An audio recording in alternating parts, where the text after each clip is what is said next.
everyone! Hi! Welcome to the 14th episode of INIT Talks. Very nice to have you all here today. Hi Benji, Ivan, Becca, oh my god, Rebecca, hi Rebecca, hi! And Hamish, oh my god, I miss you so much. I miss you guys so much. Hold on, let me move my camera a bit. Why is my camera is like this? Hold on guys. Technical difficulties, I guess. Oh no, it wasn't my camera. But it's okay guys, we can continue. It's just me having like this little insecurity because something's not aligned. I don't know if you're like this, but sometimes I'm like, oh no, something's not right. Okay, we're good to go now. That's it. I just want to fix like a camera that is like passing the line. So by the way, welcome. Now we have a special guest. Oh wait, it's here on my left or on my right. So welcome to the INIT Talks, Aloo Gobi. Hi, very nice to have you Hello. here today. Hi, how are you doing today? I'm doing really well. In Canada, it's the summer, so any day that's sunny, it's a good day. So I'm really happy to be here, and yeah, I'm happy to talk. Yay! Me too. I'm super excited to have a chat with you because, oh well, a lot of things happening lately, right? A lot of fun things happening. And it's so nice to have you back on Screen to Speed Summer Cup. Like, yay! So, It's good to be back. That's such a good series. And I had no excuse this time. Like, it's F4. The tracks are awesome. iRacing brings everyone together. So I'm just happy to be a part of it. yes. Oh my god, I'm super happy when I met you on the track when we were like practicing with Jeremy back then, and you know, like you were like asking like how to register and everything, and I was like, wait, you're joining, like you're racing. Aloo Gobi is racing with us, and I was super happy to have you here because you know I know you for a pretty long time since I'm first time getting into sim racing, getting into my first competition. I was racing with you in the more female racers back then, with Yvonne also. With Yvonne, but you guys are in the pro class back then, and I was still in the pro AM class. So how was it like? Tell me a little bit about yourself. Like, how did you get into sim racing? How did you like, getting into motorsport, getting into sim racing games?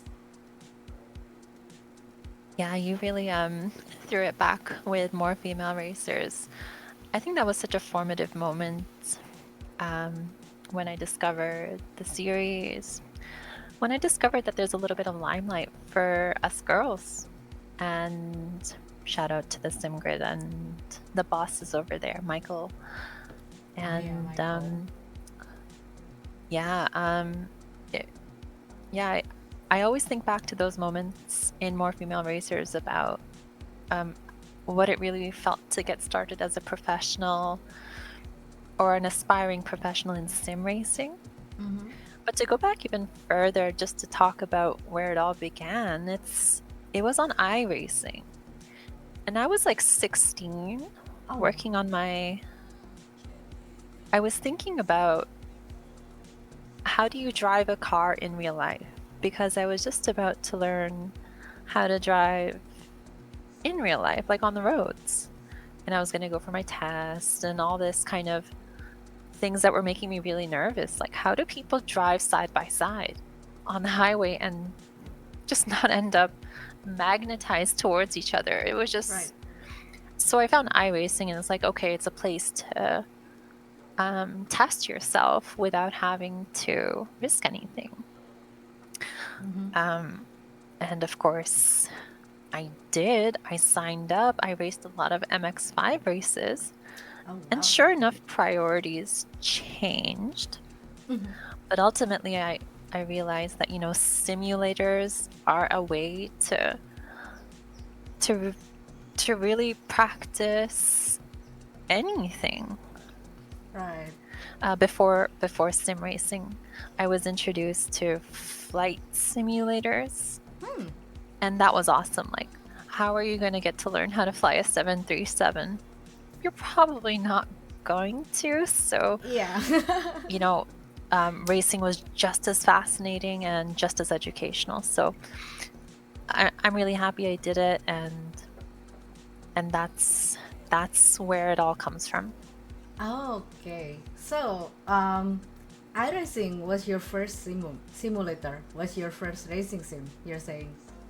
And back in the day, you raced a lot in the MX-5. Wow. Yeah, it was enough, like for the first 2-3 years. Mm-hmm. There's so much to learn when you're first starting. It's Yeah, desperately overwhelming. it is. So I feel like you could be an MX-5 amateur and an MX-5 pro, and you'd still not master this kind of driving. So it was enough, and then I sort of slowly, had a little bit more disposable income, it made it easier to purchase some more tracks and cars.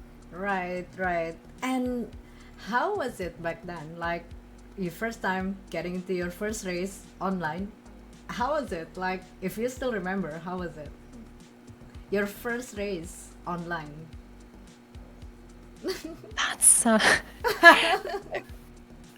gosh, I bet it was a lot of overconfidence. Oh, really? Oh, wow. Okay, tell me more Oh about my it. gosh, yeah.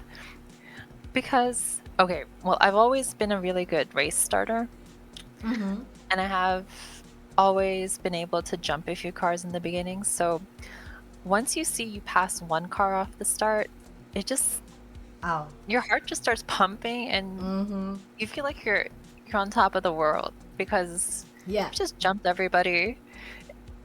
And so I bet it was a lot of overconfidence. That was like a lot of overconfidence. And then, after that, back in 2016, you're doing racing mostly like casually, just like getting into the online race, something like that. Oh yeah, definitely. It was just casual stuff. It was about learning to drive on a screen. It was about learning pedals, learning the steering wheel, just Mm-hmm. finding my own space even to learn how to drive. I see. Oh, by the way, hello, Rain. We have Rain joining the chat. Hi, Rain, Jazz, and everyone. Hi, welcome to INIT Talks. We are having a chat right now with Aloo Gobi. We are talking about how did she get into sim racing at the first, for the first time, and it was the iRacing, the first sim that she got into iRacing. And you said you got disqualified in your first iRacing race. Oh my God, that's not good, but it's okay, Rain. Everybody gone through that experience. I got disqualified too after 3 hours race in iRacing, so you're not the only one. And disqualified happened to everyone. It can happen to everyone. Have you ever got disqualified in your race, Kobe? Oh, like yesterday? Yesterday? Wait, yesterday you just got disqualified? It must have been like an F1600 race. I might be exaggerating about yesterday, but I was definitely doing some F1600 races last week, and they were doing it was a wet scenario with Oh, Sebring short course. oh I was okay. just sending it, not giving two hoots about what happens, and yeah, Sanding. you get carried away. I like the X's, I like the incidence points, but sometimes you just gotta be a driver and just go for it. Mm-hmm. But don't worry, I mean, disqualified can happen to everyone. Everyone can get disqualified, but it's okay. I mean, at least I feel like every time I crash, not like I'm encouraging everyone to crash their car into the wall in the simulator, but the good thing about simulator is that if you crash, you don't have to buy a new car. You can just hit the escape button and start again. So I'm like, okay, that's the fun thing about sim racing. Cause yeah, if you crash in real life, I don't know, like, well, it can be like dangerous for yourself, and it can be like, yeah, it costs you like a lot, like a lot of money, like a lot. And I remember when I was having an INIT Talks with Law 46, she was like sharing her experience, like what's the difference between racing in the simulator, like racing in the sim online and racing in real life.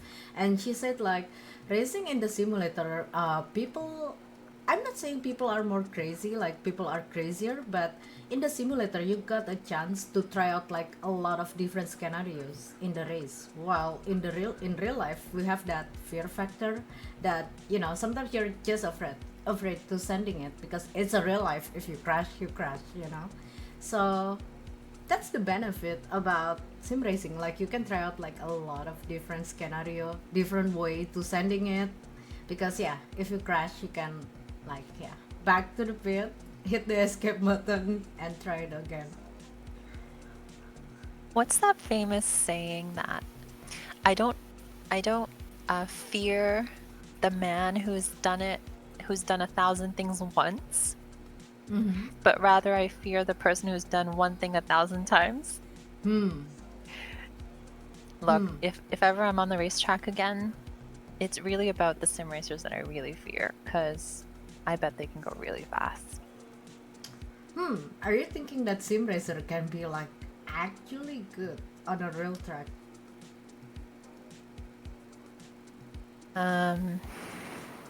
I think the only drivers I truly fear are the veterans, the people who have been in one series again and again and again, Right. and sim racers. And if you ask me, there are way more sim racers than veterans. Yeah, true. There's a lot of sim racers out there in the world, like a lot. And in the simulator, you could spend like 8 hours practicing over and over, try to get the feeling of racing, try to memorize the track, understanding the track more. And especially in iRacing, I feel like the track is just so good, like for me in iRacing, I feel like you get what you paid for. Okay, we have to pay for the content, but what you get is what you paid for. Like the track is so good, it feels so nice to drive around the track. You can actually feel the bump. I don't know, for me iRacing is just like wow, the way they simulate things is amazing. Like you can actually feel, and everything seems logical for me than any other sim. I'm not saying other sims are bad, but in iRacing I feel like it's easier for me to learn things because there's a lot of things that kind of disabled in other games. I don't know if you agree with me on that, or are we on the same page on that? But how do you see iRacing as a simulator? Big shouts out to iRacing, because they were the first ones, I think, who really put it on the mainstream. I think it was adopted and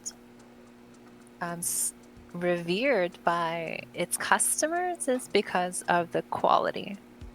Right. The quality of the cars and the quality of, just like you said, so well said, the tracks.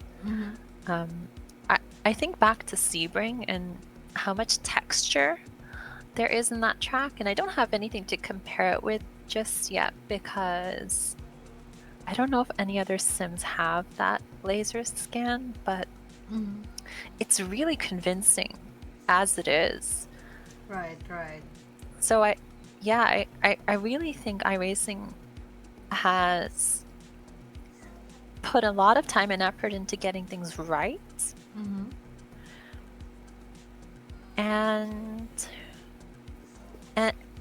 And the success they have now is it's a testament to how much people enjoy the service. So Yeah.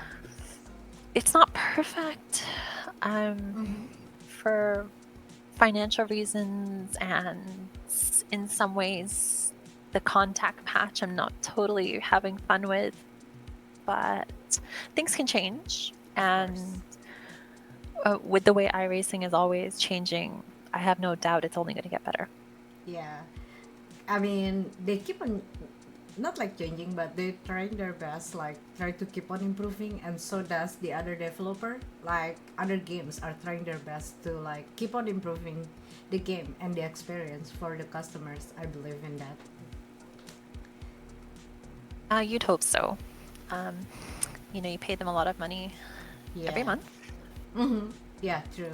and to some extent, like I know a lot of that money goes into server time and Mm-hmm. developers, but I hope there's a bit Developers. of a growth mindset to the way they their core technology, the audio, the graphics, the force feedback, Mm-hmm. and the tire model. I hope there's someone working on it all the time. Yeah, all the time.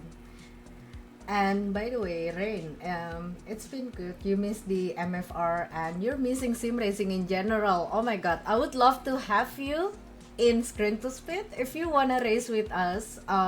Yeah, so we have a championship happening right now, the Screen to Speed Summer Cup. So we are having it in iRacing, in F124, the F1 game, and also in Gran Turismo. The Gran Turismo will coming up real soon in August. Oh, in few weeks from now. So Rain, if you wanna come race with us, please, please, please register yourself now on screentospeed.com. And also for Hamish, I would love to have you back on the Screen to Speed. We should race together at some point. Yes, please. So calling all the girls. So yes, girls, if you wanna race with us in the Screen to Speed, if you wanna practice the racecraft and everything, you can join the Screen to Speed, because I learned a lot from the Screen to Speed. Not like learning like to become a pro, but it's more like Screen to Speed is giving me a chance to try out different cars most of the time, different cars. I mean, Screen to Speed is the one who forced me to drive the next gen in road course. Remember back then in Screen to Speed Vegas, we have to drive the next gen, and I was like, "What is this car?" I literally bought that car just for the Screen to Speed. Like, I don't know how to drive that car. It's a stock car, and I spun in the race. But now, 1 year later, I love that car. Like I'm driving the next gen in road course. I had three-way, but like a three-white battle going into the bus stop in next gen in Watkins Glen, and that was like amazing. So Screen to Speed for me is kind of introducing me to something that I never tried before, because again, in iRacing we have like so many cars, and I mostly just drive the GT3 for road racing, and in oval I mostly like driving the truck. I think truck, Cup, and Xfinity, but there's a lot, like a lot. There's so much to drive, and they all have so much character. I remember when we first tried the next gen Cup car Mm-hmm. at Screen to Speed Las Vegas, Mm-hmm. and they had this sequential shifter set up, Oh yeah. and uh, I don't got one of those. So trying that for the first time felt so badass. I don't know if I can say that, but just like grabbing every gear. Oh yeah. Yeah. Yeah. And then you're driving this big next gen Cup car and your engine screaming Yeah. 7,000, 8,000 revs. It was, what a car. Yeah, what a car, what a badass it is. And also like that experience when we were like coming to the Las Vegas Motor Speedway, like we were arriving at the track, like I think you were coming like later, like few hours later after all of us, I think, because I think I got someone picking me up at the airport or at the hotel, and then we're going to the track. I remember I was in the car with Eris. I think Garnet also. I forgot, Hamish, were we on the same car or not? Because we were like having like this big car, and all the drivers are driving together. I mean, are coming together to the track, and it was my first time going to an oval track. I mean, before I'm getting into Screen to Speed, I have no idea about the NASCAR. I have zero idea about next gen Xfinity. Like, what is that? What is that? And then I arrive at the track. It's an oval track. I was like, oh, it's pretty cool. Oh, this is oval. I'm learning a lot of things, like a lot of new things at once. And that time, like, oh, this is Xfinity car. Oh, this is an oval with banking.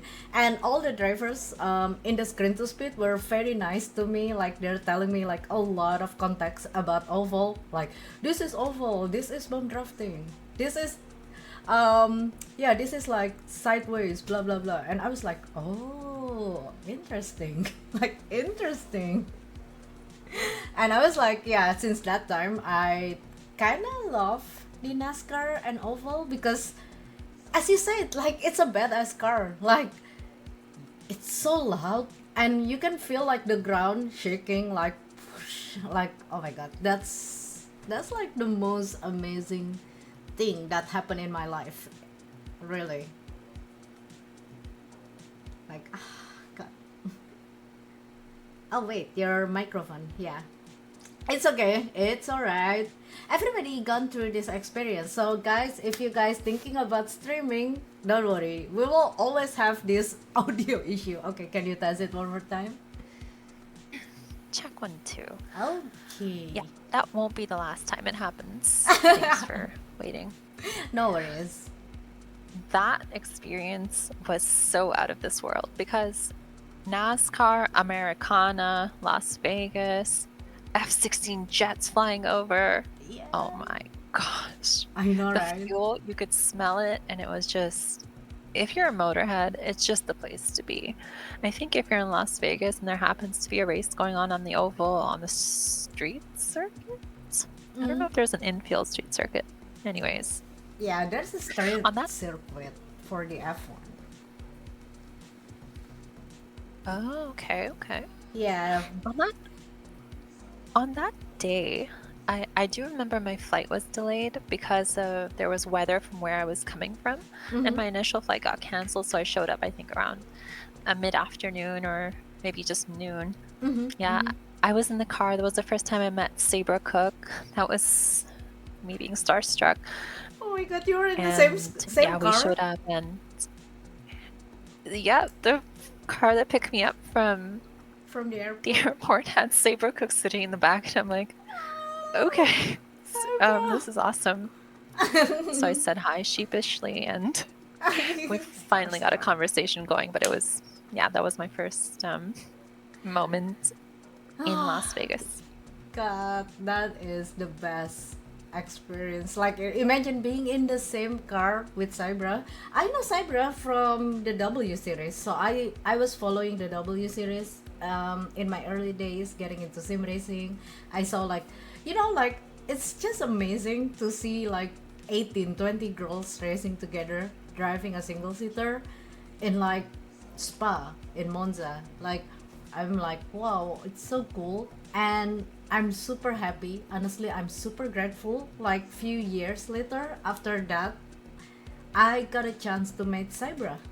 Sabra was like comforting me going before my race. Like I was like, oh my god, I'm so nervous. I'm so nervous. And she was like, being nervous is good. You got this. And I was like, oh my god. She was cheering me. Like, oh my god. Like, oh my god, best moment ever. And also this year, I got a chance to interview Batska Visser. So Batska is the one of the Dream Team, Screen to Speed Dream Team driver. So I got a chance to have a chat with her, with Nina, with Yvonne. So all the Screen to Speed Dream Team drivers, our esports team. So yeah, it was like, wow, it was amazing. Like, I'm grateful that sim racing can bring me this far in life. Something that I never thought could happen in this lifetime. Like, I found my love for NASCAR. I'm watching NASCAR. I'm watching like the standings, everything. It's just something that I never thought will happen in my life because coming from my backstory, I'm starting my career in social media. As what? Guess what, Gobi? Make a guess. Oh, I know the answer. Should I say it? Yes. You're a beauty influencer. Yes. That's how I start my internet career, I must say. Like, I'm starting from beauty. I'm making a review about lipstick, about makeup, and now I'm building a sim rig, making a review about sim rig. I was like, wow, how life changed in 5 years. Like, it's just amazing, you know. Well, now you're in a broadcasting, you have a broadcasting career, so you don't have to hire a stylist. I Easy. guess. Yeah, I mean, honestly, that really kind of helped me with my streaming career because I know how to do makeup, how to set a camera, something like that. So it kind of makes my life easier in terms of streaming, you know, like, yeah, I feel like I can bring my knowledge from my previous career into my current career right now as a streamer, content creator. So it's nice, you know, like, yeah, it's just amazing. Yeah, I don't know about you, but even to any sort of event or sim racing, or if I have to have face cam on for some of the races I do, I think it's such a confidence builder. Mm-hmm. Yeah. I mean, being confident is really important. It's super, super important to have the confidence in you.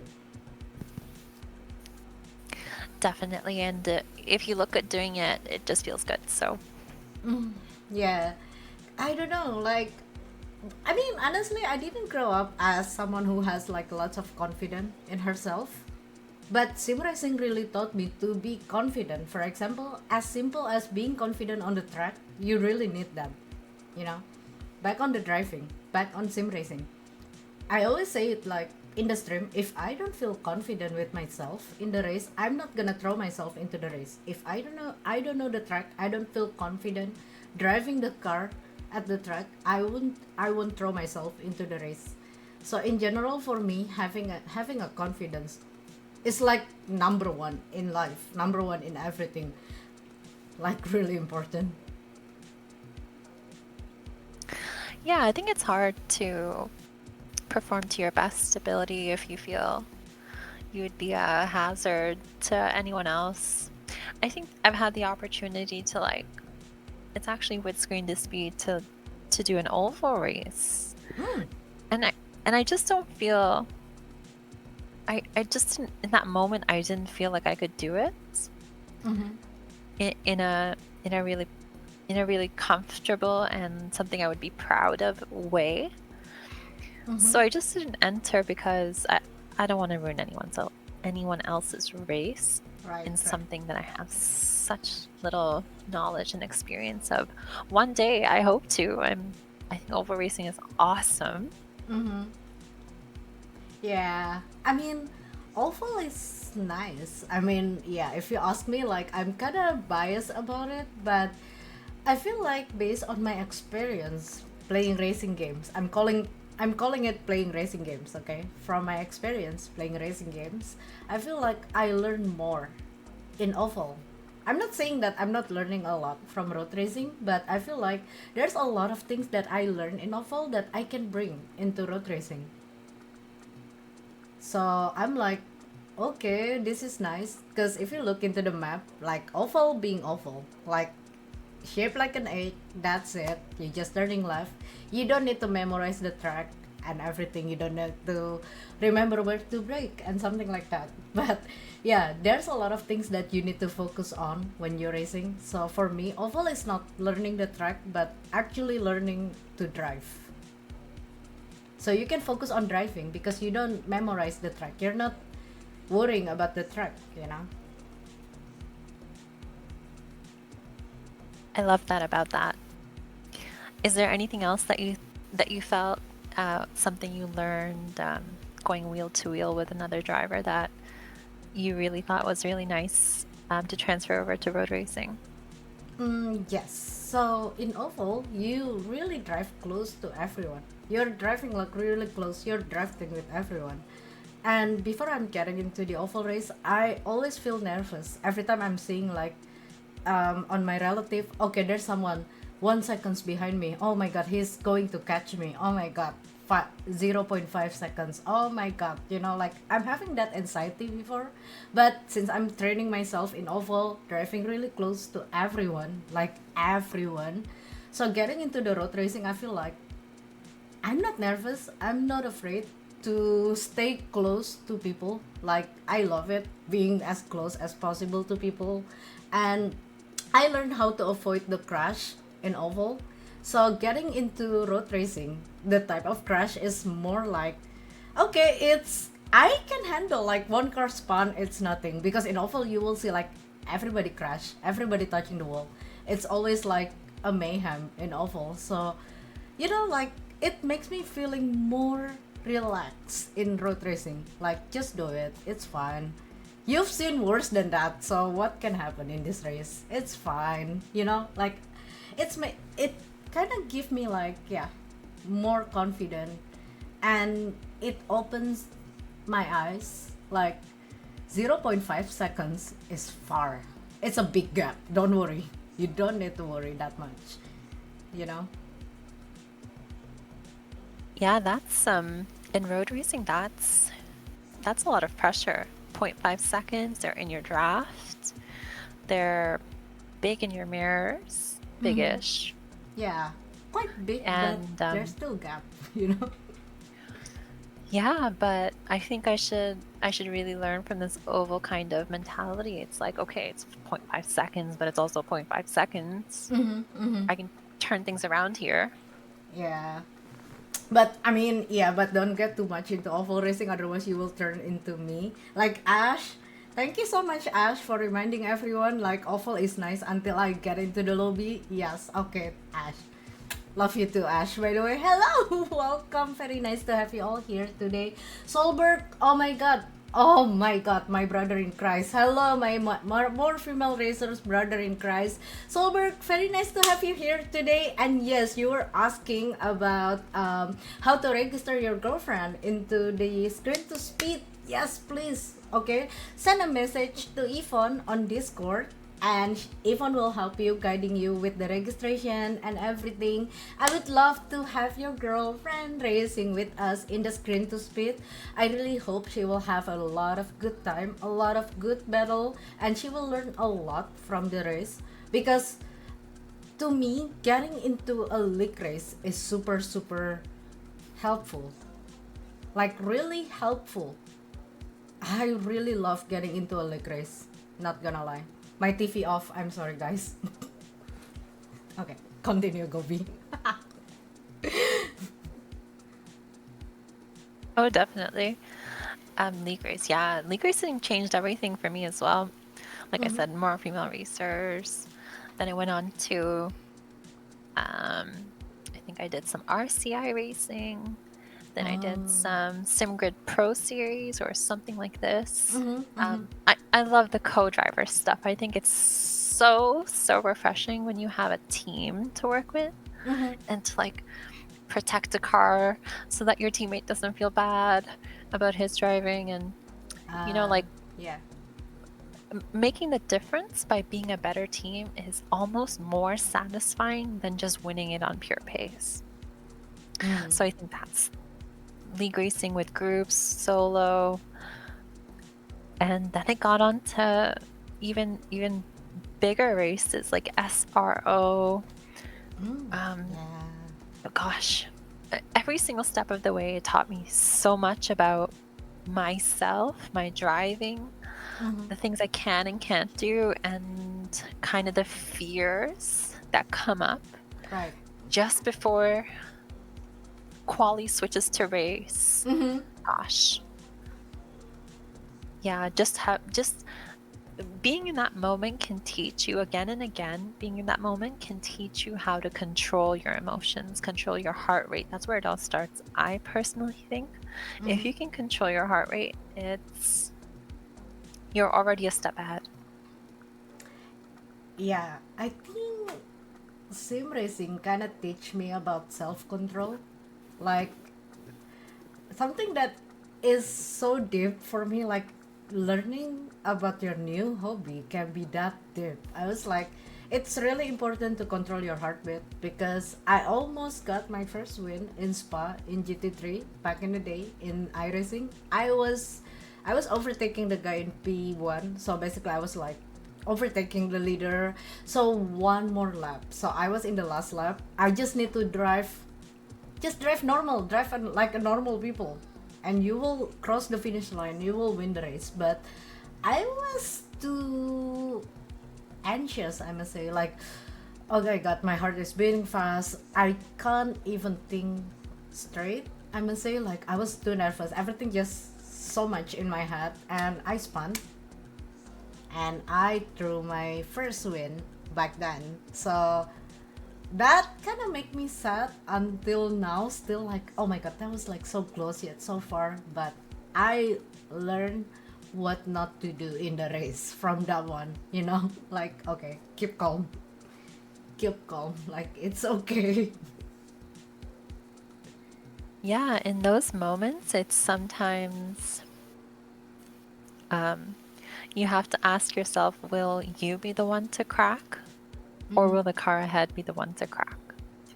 And I've been in that position a few times, and sometimes you just know, right? Sometimes you just know when you're chasing somebody applying the pressure. They're missing their apexes. Yeah. They're Yeah. missing their gear shifts. And then you just know that you just have to drive normally. And if you complete your part of this race, you'll have a good result. And that's a really good feeling to best someone mentally. Like, that's awesome. Yeah. I mean, not gonna lie, it's easier for me to put a pressure on someone instead of like defending my position. And I think it applies to everyone, right? Like, trying to put a pressure on someone is easier than holding it, like holding the pressure, like keep calm. I think I don't know if you watch Formula One, but I hang on every word that comes out of basically all the drivers' mouths. And it was Monza, I think, last year when the two Ferraris were fighting each other at the end of the race, and Charles is behind and Carlos is ahead, and Carlos, I think, eventually ended up P2 in that, and Charles finished P3 nevertheless. And Carlos is like, at the end of that, like, that wasn't fun defending. He acknowledges that no, it can never really be fun when you're defending. And you just have to be stone cold, and you just have to just show no weakness, because Charles was just sending it on him, and what is he supposed to do? It's his own teammate, and yeah, I think racing puts so many the do battle portion of sim racing, so good. Yeah. I still need to learn a lot still, and I believe everybody's still learning until now. I think we had this conversation when we were in Vegas back then. Like, yeah. Oh yeah. Like, we had a lot of nice conversations about racing in Vegas. You're telling me like, there is like one sim racer that's been racing for 20 years. I forgot. I forgot the name. We were having this conversation back then, but yeah, the point is like, doesn't matter, like even if you've been doing this for 5 years, 10 years, you are still learning things, like new things, new challenge, still and still. Yeah, I can't remember who we were talking about, but I'm pretty sure there are some veteran sim racers who we could all learn from, and yeah, I'm sure they're all learning their own things as they go on. Yeah. Keep calm and full send. Yeah, Ash, I will keep calm and sending it, Ash. Do you know, speaking about sending it, yesterday, I had a race in iRacing Special Event, the MS Charity race, and I was sending it, bro. Like, I was sending it almost like a dive bomb. Of Jimmy Johnson spotter. I googled his name, and he's like the NASCAR crew chief. I was like, whoa, I was sending it, keep calm sending it, bro. But it was a clean dive bomb. No, I didn't dive bomb, but yeah, I was sending it last night. Too bad you didn't see, but I was sending it last night. I will show you the clip. Bad influence? What do you mean I'm a bad influence? I'm an inspiration for everyone. Yeah, true goes Hamilton. That's exactly. Oh my god, guys! I cannot wait to make a clip out of it. I haven't done like any clip of it, but I want to show it to you that I'm sending it like Hamilton. I'm Hamilton, not Hamilton. Okay. I have to see this. Anyway, okay. Let's not talk about me sending it. Okay, let's forget about it for now. By the way, Gobi, speaking about, we were talking about, or you mentioned SRO earlier, and I know you were racing in SRO sports. How was it? How was it?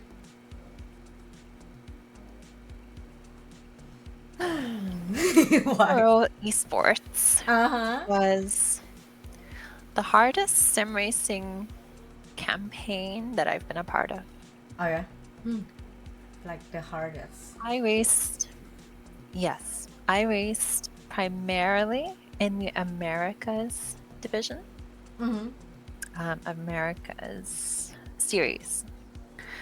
And if you don't know, there would be an ESRO series for America, Europe, and rest of the world, The Asia. continental, I think they call it continental, like for Australia. Yeah. Yeah, so I never really got onto the endurance side of it. Mhm. Bygones be like bygones. Maybe it comes in the future, but I raced in the sprint series, so 1 hour races Mm-hmm. once every month over the course of a summer. And Mm-hmm. gosh, I truly was tested because sure, I had some good results, but the vast majority of my results were, I don't know, starting P10, finishing somewhere like P10 to P8. Mm-hmm. It really taught me the importance, one, about what pure pace really means.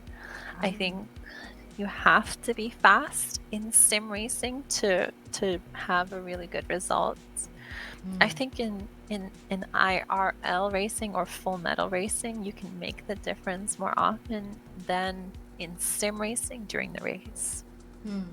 So in sim racing, qualifying matters so much, and I just wasn't progressing as fast as I wanted to, but also compared to the others. I think every race, everyone is bringing a little bit more pace, a little bit more confidence, a little bit more finesse that I just wasn't able to replicate, but I wanted to so bad. And I think that's what really accelerated my learning in sim racing. So SRO Americas, I did that for about maybe 2 or 3 years. Wow. I did some European races whenever they allowed me, or I got in via qualifying times, and I learned so much from that. And it was just being truly in the European side of things, it was just so fun being on track with my sim racing heroes. And so many of them, right? Yeah. And so many factory teams driving on that side. So kept out of their way, didn't want to cause trouble, but also have a really good time, because I had nothing to lose in those kind of scenarios, and Right. it was awesome. Right. So, yeah, by the way, Rain, like, it's so crazy. Like, looking at the broadcast of the SRO event, like, everybody is good. Like, everybody is fast, you know? If you look into the qualifying, like, the gap can be, like, very close between 1, 2, 3, 4, 5, something like that. And the competition is just crazy. Like, you know, like, it's just wow, you know? And how did you practice during the SRO event? As in, like, how did you learn to improve yourself in sim racing? Oh, that's a really good question. It definitely, everyone, I think, would train themselves a little bit differently or find success in their own practice a little bit differently. In the beginning, in the absolute beginning, when I was doing MFR and just learning how to be wheel to wheel, I was doing a lot of AI races. Mm-hmm. Have you done those? Yeah, I do it sometimes, especially for a new track. Yes, I do. What a great place to start with AI racing, because following a car can teach you a line, and the AI has it right 8 out of 10 times. Mm-hmm. So you can follow a car to start your learning, and then towards the end of your practice, you can practice sending it. You can practice the second line, the third line, Mm-hmm. seeing where the opportunities to pass are. So I think AI racing can help you on both sides of things, in the beginning and the end. The middle is the hardest part, so that's where you really have to put in the hours. One thing I learned is that you should spread out your learning over multiple days, Mm-hmm. because sleeping can gain you tense on tense on tense. Okay, that's a great point. Like, have enough rest. Like, it's super super important.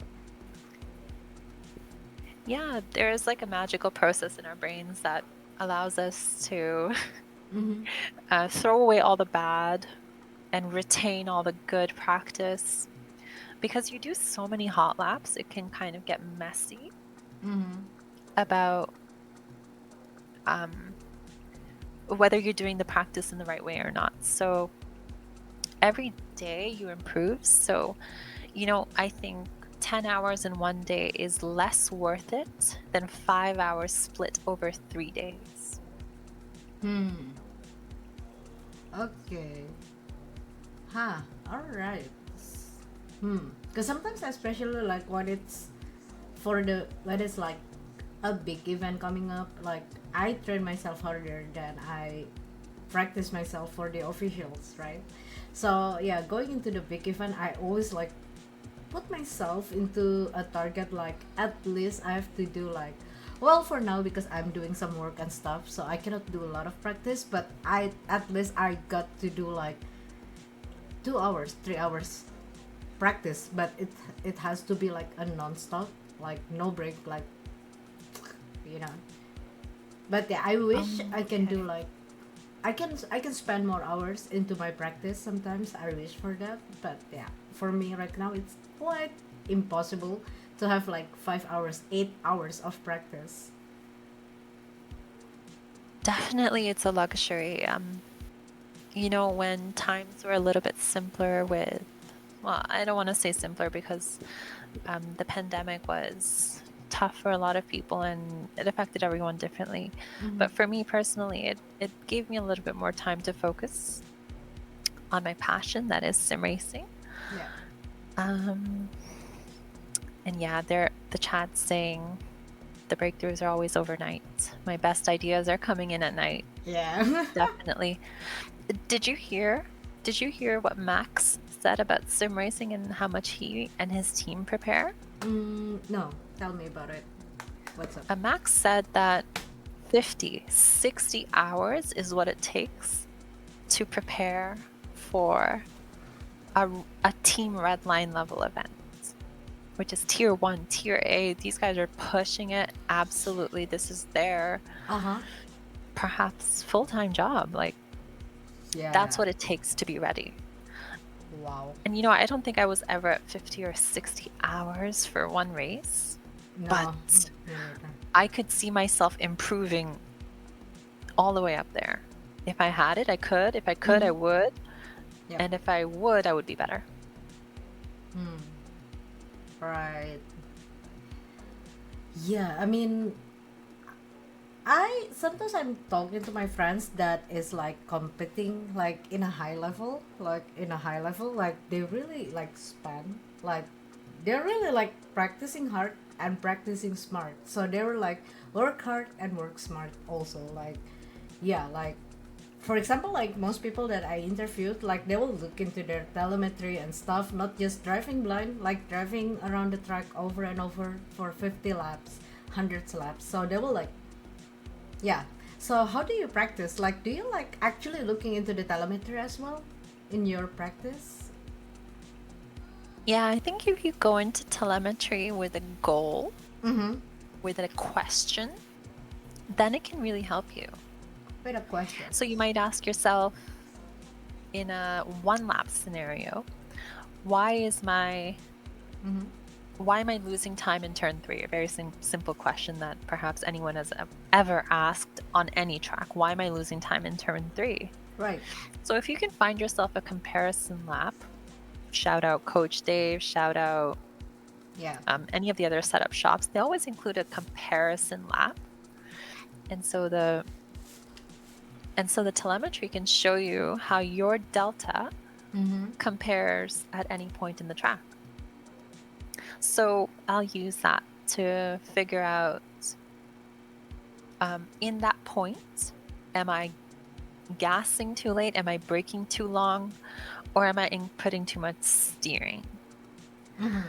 And so it should give me an idea without even looking at that person's lap, just by looking at the data, if I need to do one thing differently or all three things differently. Okay, then it's down to the next question. So you compare your lap time with other drivers, and you, for example, like, okay, I brake a little bit too long in this corner, so I have to release quicker. I have to release my brake quicker. So that's the idea that you have in mind, but how do you like adapt that into your muscle memory? Because after doing like so many laps, you will get used to how you brake in every corner, how you turn your wheels in every corner. So how do you break the muscle memory? I think that's my big issue in my training. Uh, what a professional question. It seems like you've been here before, Els. That's my challenge. I That's my challenge. it's definitely a challenge. I think once it becomes easier over time, but the right answer is there's no easy way, and you have to muscle through the bad laps that you've unfortunately driven. That's, I think, the cost of not practicing right, is that, it's any sport, right? Everyone will tell you should learn how to play golf or swing a golf bat from a pro. You should do it right the first time so that you're not chasing your mistakes for years. Mm-hmm. Anyways, for racing, I think it's the same thing. I think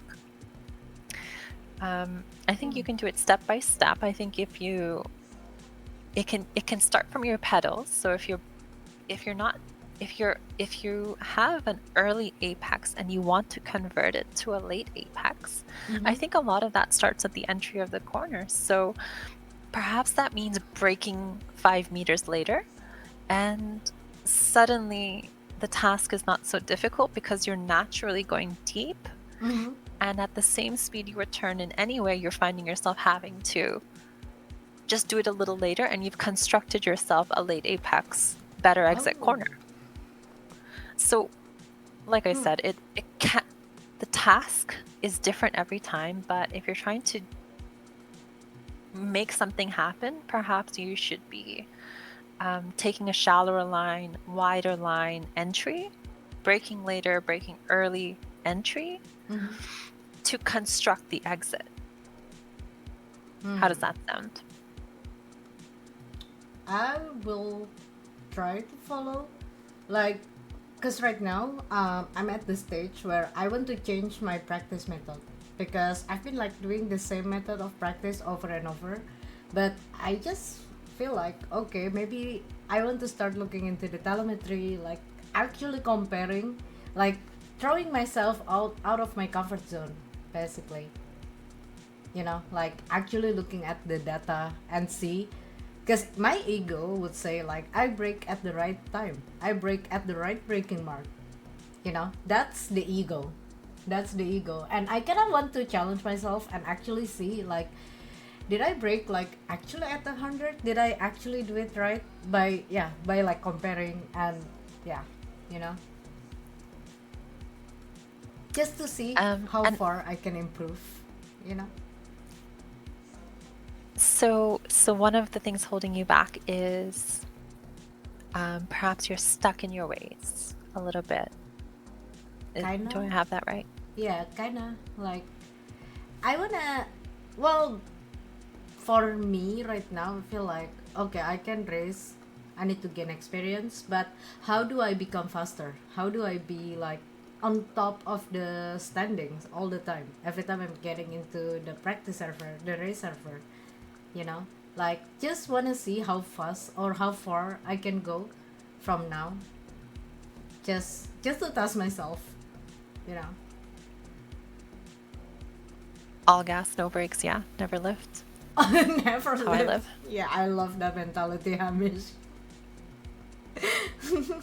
And I imagine Elz looking at the telemetry would give her a headache. Maybe at the start, maybe I'll be like, you know, maybe.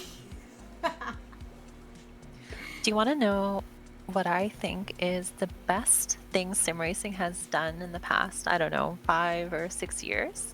And it's Mm-hmm. come out of iRacing. Okay. I think it's $1 million idea. It's called active reset. Oh yeah, the active reset. I, Right. So you can like I practicing over and go over. on. Yeah. And it's such a no-brainer idea because I think for one, I think on Mm-hmm. ultimately it helps me it tells me that iRacing respects my time because I can learn sector by sector, corner by corner, how to do it, how to link up Mm-hmm. The whole a track. whole Like, lap around a circuit because it easily cut down my practice time by half. It's hmm. unbelievably smart, and Mm-hmm. actually I think it's a little bit out of character for iRacing to include such a feature. I thought it was going to be Assetto Corsa that would include something like this. Actually, there might already be a mod for it that I'm not sure. If you have a mod, please Mm-hmm. PayPal $5. Let me know. I Mm-hmm. think Huh. iRacing is a little bit more. They want to teach you how to drive a real car with the real information and not give you too much Mm-hmm. computer generated data, like we have the radar. Yeah. Right. Uh-huh. The rider. And that's a win on Assetto Corsa's side, and that's not a win on iRacing side. But on this occasion, I think iRacing has The big given one. us a tool that's unconventional, but actually is better as a service, in my opinion. And I Hmm. recommend everyone use it. You have to bind the buttons. You have to bind, I think, 2 or 3 commands. Mm-hmm. And once you do, you can set a start point, an end point, and a reset button. And then you just drill those sectors, those corners again and again and again until you're satisfied, and then you go to bed. Right, right, right. So you focus on every sector, like nail it, nail it, nail it, and then you stitch everything together, like run the whole. Exactly. That's gotten me a lot of satisfaction, and it's made me really happy to do it this way. That's a good point. That's a really good point.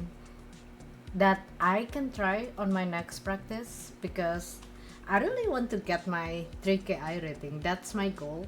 At least if you ask me what's my goal in 2024, I want to get 3KI rating both in oval and road, but I'm still not sure about my road. Like, I don't know what I want to do in road, if I want to do sports or if I want to do formula. I'm still not sure about it, but I kind of want to get, like, I really want to improve my driving in general. Like, yeah, like actually having a battle, actually like winning the race, learning new track. I think that's the most important. Like learning new track instead of like doing the same one over and over, you know. Els, are you someone who likes to drive the same car over and over? Or do you like to choose different manufacturers for the same series, for example? Mm, that's a good question. I think I think I prefer to drive the same car over and over, but I explore different tracks, I think. I love that. Yeah. I feel like I'm a creature of habit too. I gravitate towards like the first car I choose maybe if it's right, it's right and I just stick with it. Yeah, yeah, I don't yeah. know if it's a good thing. I don't know if I'm holding myself back, but it feels more I feel like if you put more time into one thing, then I sort of believe you're guaranteed to get something out of it. So I'll see how it goes. I'm still trying it. I still gravitate towards one car and it Yeah. works. Because for me, if I want to actually have a good race, I need to be, how do I say it? Like, I need to reach the level where I don't have to think about driving the car, you know? So that's why I want to get used to, by getting used to one car, it kind of helps me to kind of make me less thinking about how to drive the car. Because if I'm still thinking how to brake or how I turn my car, it feels like I'm not ready for the race yet if I still thinking about it. So I need to reach the level where I don't need to use my brain, as in like I can drive my eyes with I can drive with my eyes closed with this car, you know? I need to reach that level. And that's what I want every week. Every time I'm getting into the race, I want to reach that level. I don't need to think about how to drive this car. So I can focus on my race. I can focus on my goal in the race to get a top 10, to get a podium, something like that. What a great feeling when you're in the car that you love, at a track that you love, at a weather temperature that you love, and you know you can do it. Yeah, yeah, yeah. And from start to finish, you're passing cars, you're letting cars pass you, you're making safe decisions, you're making sense, and it just all feels so natural. That's what a feeling. Yeah, that is what a feeling. Like, what a feeling. Because yeah, I remember my first win in iRacing, like it was like few weeks ago in the Formula Vee. That's the car that I just drive. Like I'm leaving the Vee since I'm getting out of the rookie. I never drive that car anymore since I'm getting out of the rookie. So I don't even know why I throw myself into that race back then. Maybe because it was a new track in iRacing. So I was like, okay, just do it. 30 minutes practice and drive. And I don't know, I started in pole, I'm sending it, and I crossed the finish line, winning the race. I need to print the certificate. Actually, I need to print it because it was one of my proud moments. Because after 2 years in the service, I finally got my win. You know, so it kind of giving me a wake up call, as in like, okay, it took you 2 years to win your first race in iRacing. So what's next? Do you want to win another one, or are you happy with this? So that's why I came up with idea about changing my practice method and see, you know, because getting that first win kind of boosts my confidence. Like, okay, let's get another one. We can do it, you know. So yeah, that's why. Congratulations. Congrats on your win. Thank And I'm you. so happy you're asking that question. Like, where does it go from here? Do I just want to win again? Or do you wanna like, yeah, it's okay. That's enough. That's enough win for the year, you know.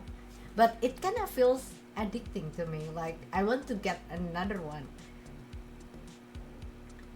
Because I learned something different when I'm starting in the front than when I was starting in the middle or from the back. It's like a different lesson for me, you know? Like, for example, if you're starting in the middle, or if you're like starting from the back of the pack, your main goal in your first lap is try to avoid the crash. Try to make as many as overtake as you can, like overtake someone, try to avoid the crash. But when I was starting in front, my goal was not spinning. It's a cold tires, cold brake, so nail it and slowly like pulling up the gap from the car behind. So it's like a different game, you know, like different strategy. So I want to learn that again. Like I want to start in front. Like for example, in a rolling start, you control the start as the leader, right? I don't have that experience yet. My experience was starting in pole from standing start. So I guess now I know what I want. Like I want to win any race that has rolling starts in it.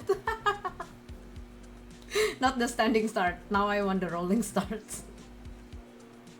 You want to play the mental game from the start, huh? You want Yeah. to jump Kinda everybody.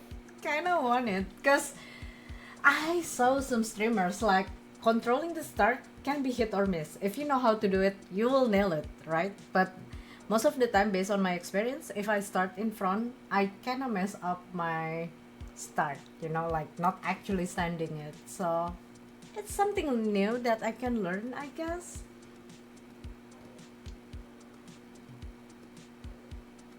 I think when you say this, it reminds me of how unbeatable Lewis Hamilton is at safety car restarts.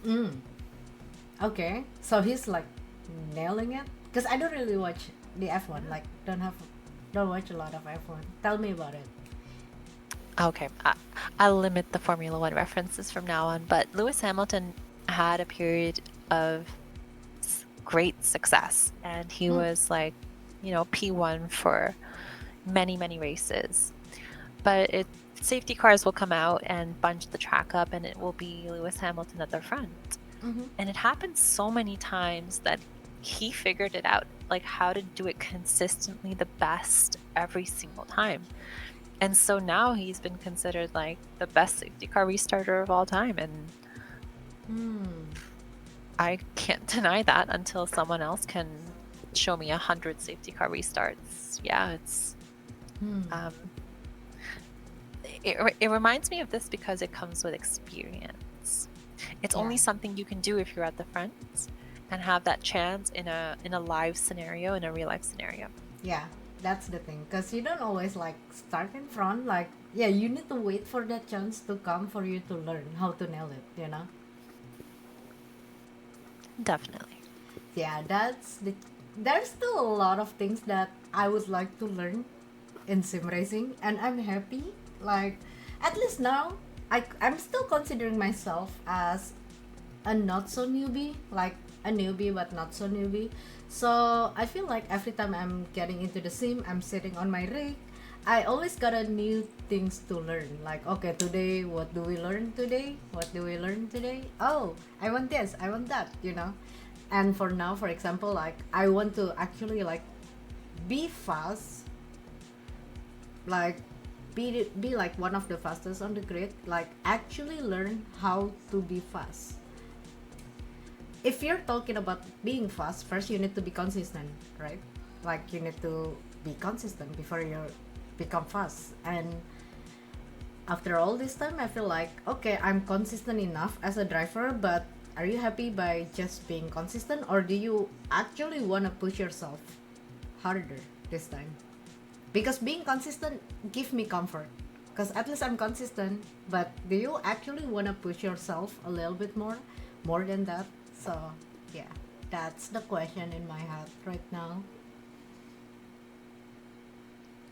I hope you find the answer. I think every sim racer has this question, and it's not a one-time question. It's a lifetime question. Like, should I push, or should I just keep it safe?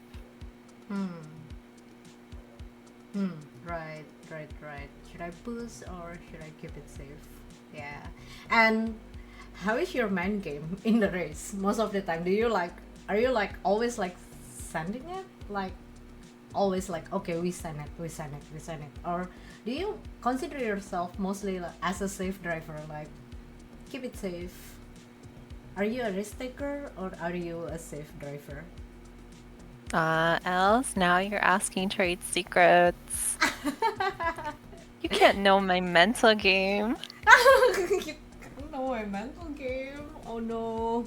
But yeah, is it wrong to send it, or is it wrong to keep it safe? So how we as a sim racer should behave?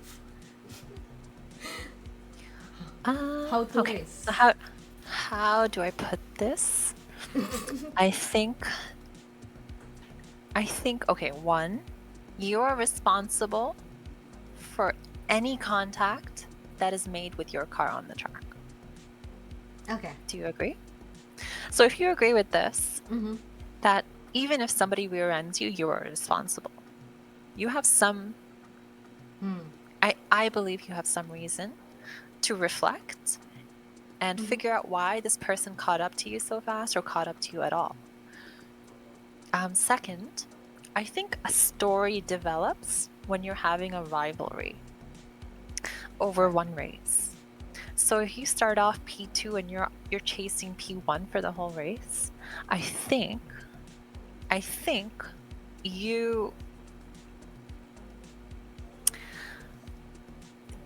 if you go for it, I think it can be a part of the story. If you send it, I think it's okay. I don't think it's bad to send it on someone that you think you have more pace than. And if it's part of the story, like it's going to be a last lap overtake, you've been on their bum for this whole time, and and you want to make it, you haven't perhaps had the chance, and you see a chance, then you should go for it.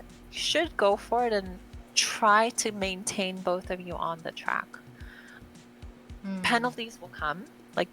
I don't think anyone can do anything about penalties. Sometimes they come for you, sometimes they don't.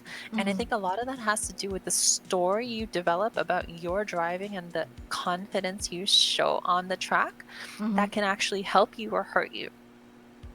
So I think the send is nice, but the confidence and the racecraft you show all the way up to the send is way more important than the send that actually comes, because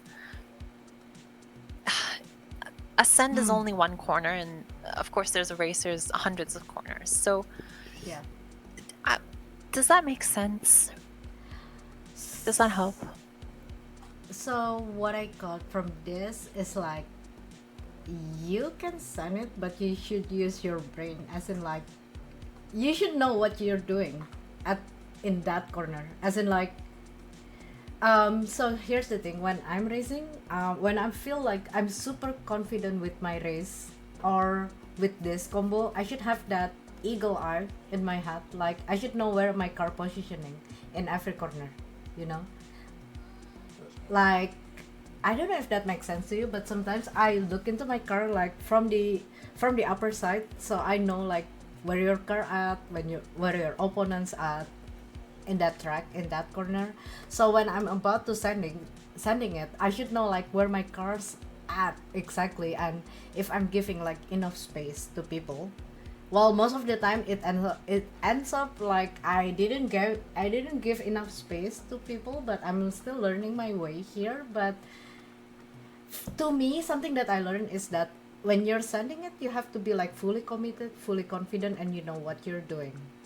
Like, it has to be a reason behind every move or something like that, you know. But I kind of regretting it sometimes because, well, most of the time I didn't take the chance to sending it like I'm playing it safe, because I don't want to hurt anyone. Yeah, Ash, when I crash people at Dega, I should reflect. Yes, thank you so much. I will Ash, don't tell everyone. I didn't crash anyone in Dega. What do you mean? It's someone that crashed into me. Hi Jacob. Hi Crispy Bacon, by the way. If you could pass, safely pass. Yeah. But you don't always wait for the chance, right? Sometimes you have to make a move, right? Or wrong. Or maybe I was wrong. And sometimes what's considered a safe pass from the outside perspective is not really what it looks like from inside the car, because in the car you have a unique perspective, and you have a unique foresight about what's going to happen in this corner, how your rival has been turning in, and how you suspect they will turn in this time, and if you sense a weakness. So in the car, it can feel actually not that close. And so you make a decision based on these cues that you get. So it's definitely a guessing game, but it's an educated guess. Ah. And which is why I think penalties are a good system. I think what I was saying earlier about the store you develop in any race, Mm-hmm. you can save yourself a penalty, or you can earn yourself a penalty. Earn I yourself. think sending it, I'll be honest, I've abused many online folk with the sends I've practiced, Mm-hmm. only to make me a better driver. Like, I'm not saying it's a reason, I'm not saying it's an excuse, but it's happened and it's made me a better driver. Mm-hmm. And I've pulled off some really nice moves because I've learned from my mistakes. Yeah. Learning from your mistake can be the best teacher. Like making a stupid mistake can actually save you from your future mistakes sometimes, like I learned that. My idea of making a move is taking out half of the field for bigger percentage chance of winning. If everybody is out of the race and you're the only one on the grid, then you're the winner, right? No.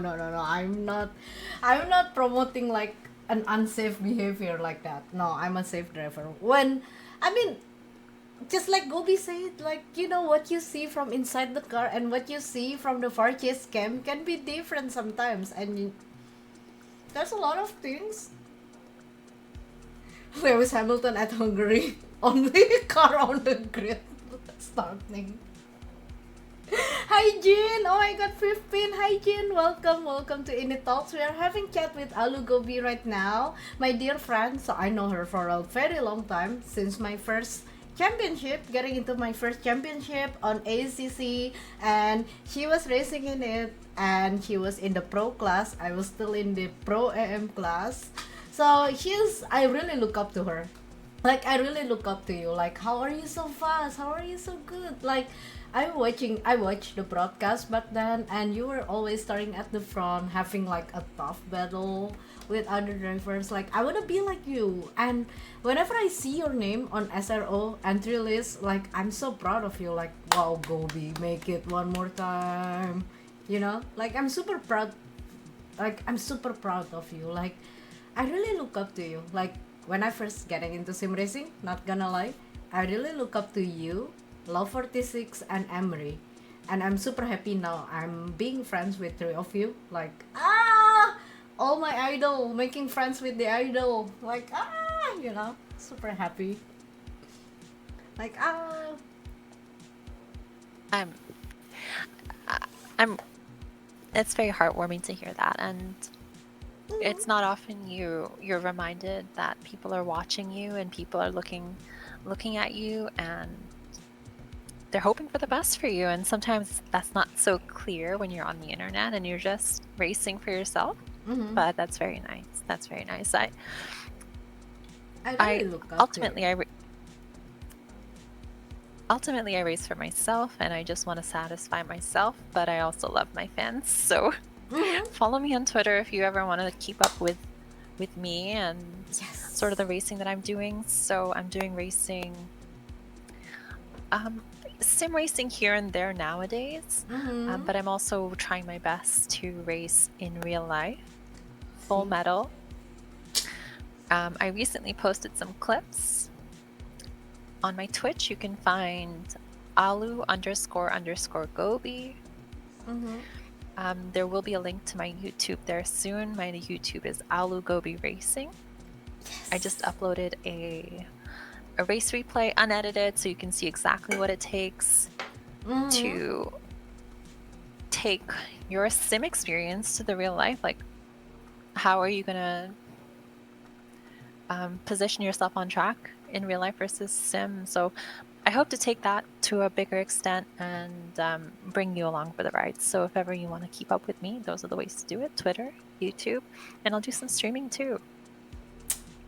Yes, guys. So please, guys. So last week, I was like telling everyone in my community, like Aloo Gobi is live. She's doing an aerial racing. Oh my god, that's so cool.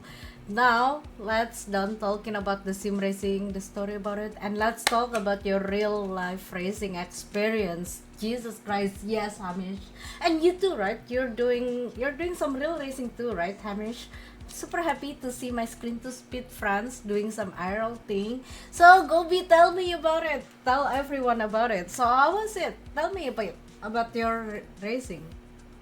Well, what would you like to know? Because the event itself the weather was beautiful, very sunny, a little bit warm, and the track was freshly washed. It rained the night before, so there was a level of development in the track, which was nice to experience. People I was competing against were very competitive. Although the field was a little bit smaller than we expected in the Formula 1200 class, it was still enough. Like, I was fighting the championship contenders. So, gosh, like, can you ask for something better to show up on a beautiful day at a track you love, to race against some of the best people racing Formula 1200 in your country? Oh god, that's the best feeling ever. Like, that is the best. So tell me, from the very first start, what makes you want to get into real racing? Like, what's the motivation behind it? I think glory and limelight. I think if I truly ask myself, why do I want racing? I think wheel to wheel racing, like the do battle portion of it, I love that. And I think at the end of it, getting to stand on a podium and really getting to reflect on the performance that you made, I think is kind of addictive, and just it's a effort that's well paid off.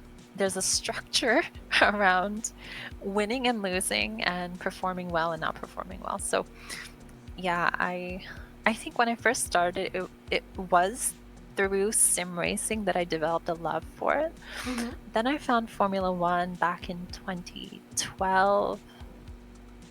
I was watching Fernando Alonso in a Ferrari,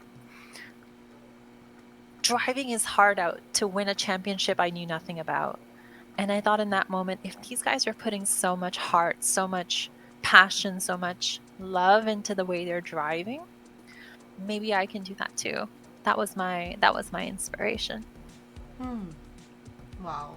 And now that finally you're getting into real racing, like you got into your first race and it was in the Formula Vee, in your track, in Canada, in your home track, I would say, in Canada.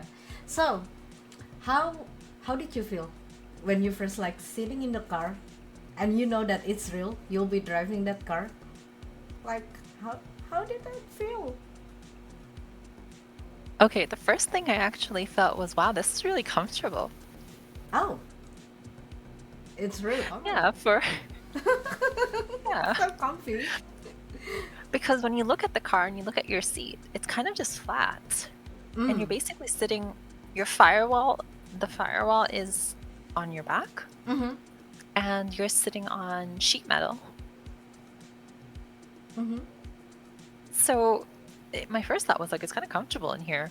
My shoulders are nice and snug, and I'm like, I'm in a good seating position. At first, I felt the pedals were a little bit too far away from me, so my legs were fully extended to to be able to press the pedals. So that's one of the things that we worked on, and we changed up and like, hey, I need a few more inches towards me. And the race car engineer, the owner, his name is Phil, he was able to bring it back towards me and really build a really more comfortable driving experience. What else did I feel? Wow, someone is really letting me borrow their car. Like, isn't it the best? Like, wow, you're sitting in a real race car and you know that you'll be driving this cute car around the track, and you know you'll be battling someone. So were you having like a fear factor when you're like driving at the first time? or were you like feeling like truly comfortable, like okay, I know what to do? Ah, okay, that's a really good question because Mm-hmm. yes, I was a little bit fearful Oh.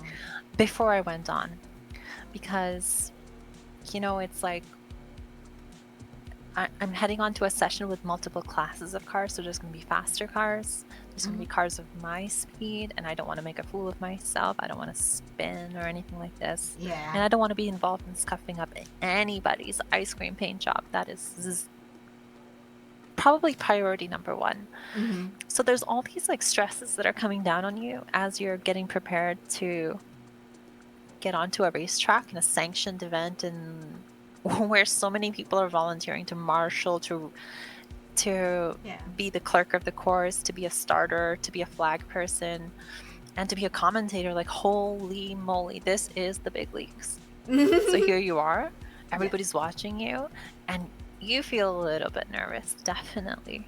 of course. But I'll tell you what, at the end of the pit exit, you put the visor down, and it's just like home. Wow. Wow. I want to have that feeling one day.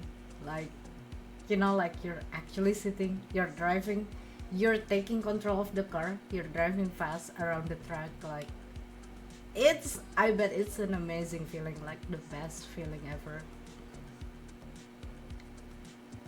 I would have to agree. I think when I look back on what it took to get to this position, it was everything. This is like 5 years of preparation, 5 years of saving the dineros to even get on the track.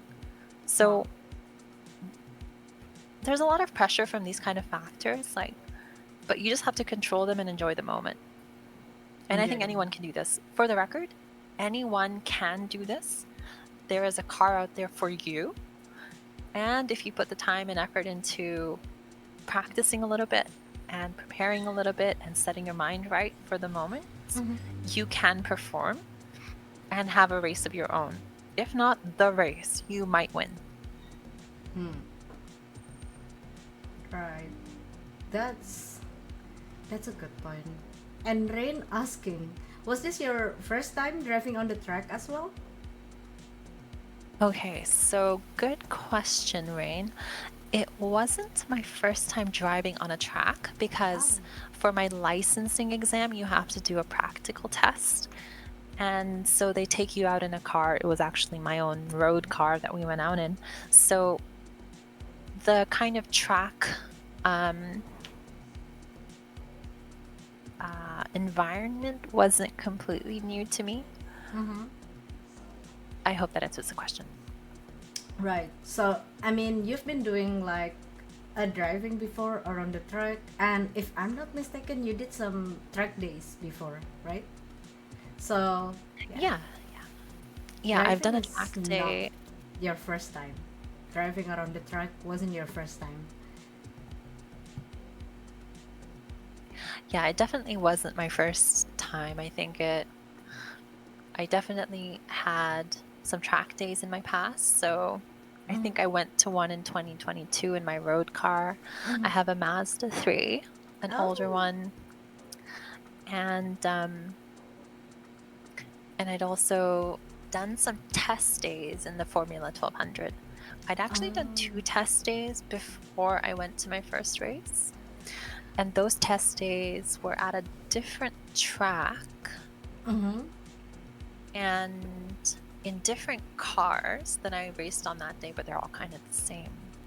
Anyways, so yes, I had done some test days here and there, just 20, 25-minute, 30-minute kind of session, just to get acclimatized and to learn how to drive an H pattern shifter. I did not know how to do this before.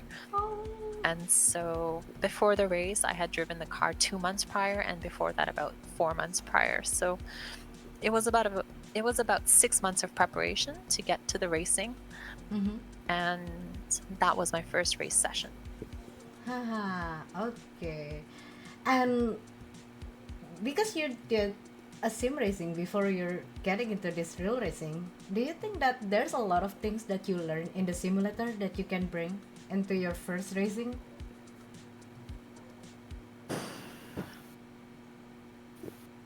100%. Hmm. The first thing that comes to mind is racing pace and racing consistency, Mm-hmm. racing wheel to wheel. I think these three things are directly transferable to real life I see. because actually the same kind of Oops. Hold on.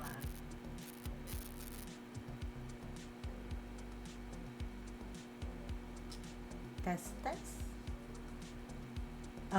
No, it's not working. check 1 2 1 2. You're back. All right. Think sorry for that. I'm not sure if that static came into my ear and it was kind of weird.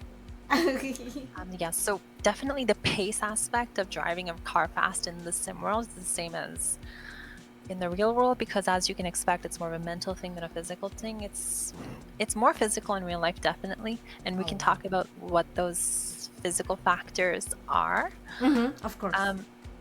But it's very much the same. Finding pace, testing yourself, being wheel to wheel, all have the same principles and the same knowledge that will take you very, very far in real life. I see. I'm cautiously hoping to make it onto the track for racing next year myself, ideally with some Team Cake members. Oh, I'm referring to IRL. What about screen to speed? What about screen to speed? Like, oh my god, back in the day in Vegas, the winner got a chance to actually drive the Porsche 911. Like, I don't think I will get a chance to drive the 911 in real life in my lifetime. Like, wow, it's like the best feeling in the world. Like, wow. Wow. And now you're driving in real life too, Gobi. Like, what? It's super amazing. Like, what? Do you think that sim racing, I mean, of course, I mean, if I ask this question, the answer is obviously yes. But I want to know, like, how close is it between sim racing and in real life? So that's why I asked you this question. Like, something that you actually realize, you immediately realize when you're sitting in a race car, when you're like driving around the track, what is like something that you actually like realize, like, oh, this is like in sim, oh wait, this is like in the simulator. Do you have like that kind of feeling when you're like driving around the track, like, oh god, this is like in the simulator, oh wow, this is so cool, you know? Oh wow, this is so cool. Yeah, I hate to bring it back to the fear and the mental side of it. One of the reasons I know it's the same is because the same types of fears and doubts that I would get before sim racing, I would get in real life. Oh no, I've forgotten to drive the car. Oh no, how am I going to change the gears? Oh my god. But Yeah. and it comes to me every time, and I prove myself wrong every time, but yet again, I'm finding myself questioning myself. So yeah, that's definitely very similar. Another similar thing is the pressure from other drivers. Like when you're on track with other drivers, you're feeling the same type of pressure, and it's very similarly replicated in sim. Because I think if you're watching your mirrors and you're reading their moves and you're reading their body language, it's very similar in real life. So that's one of the things I think.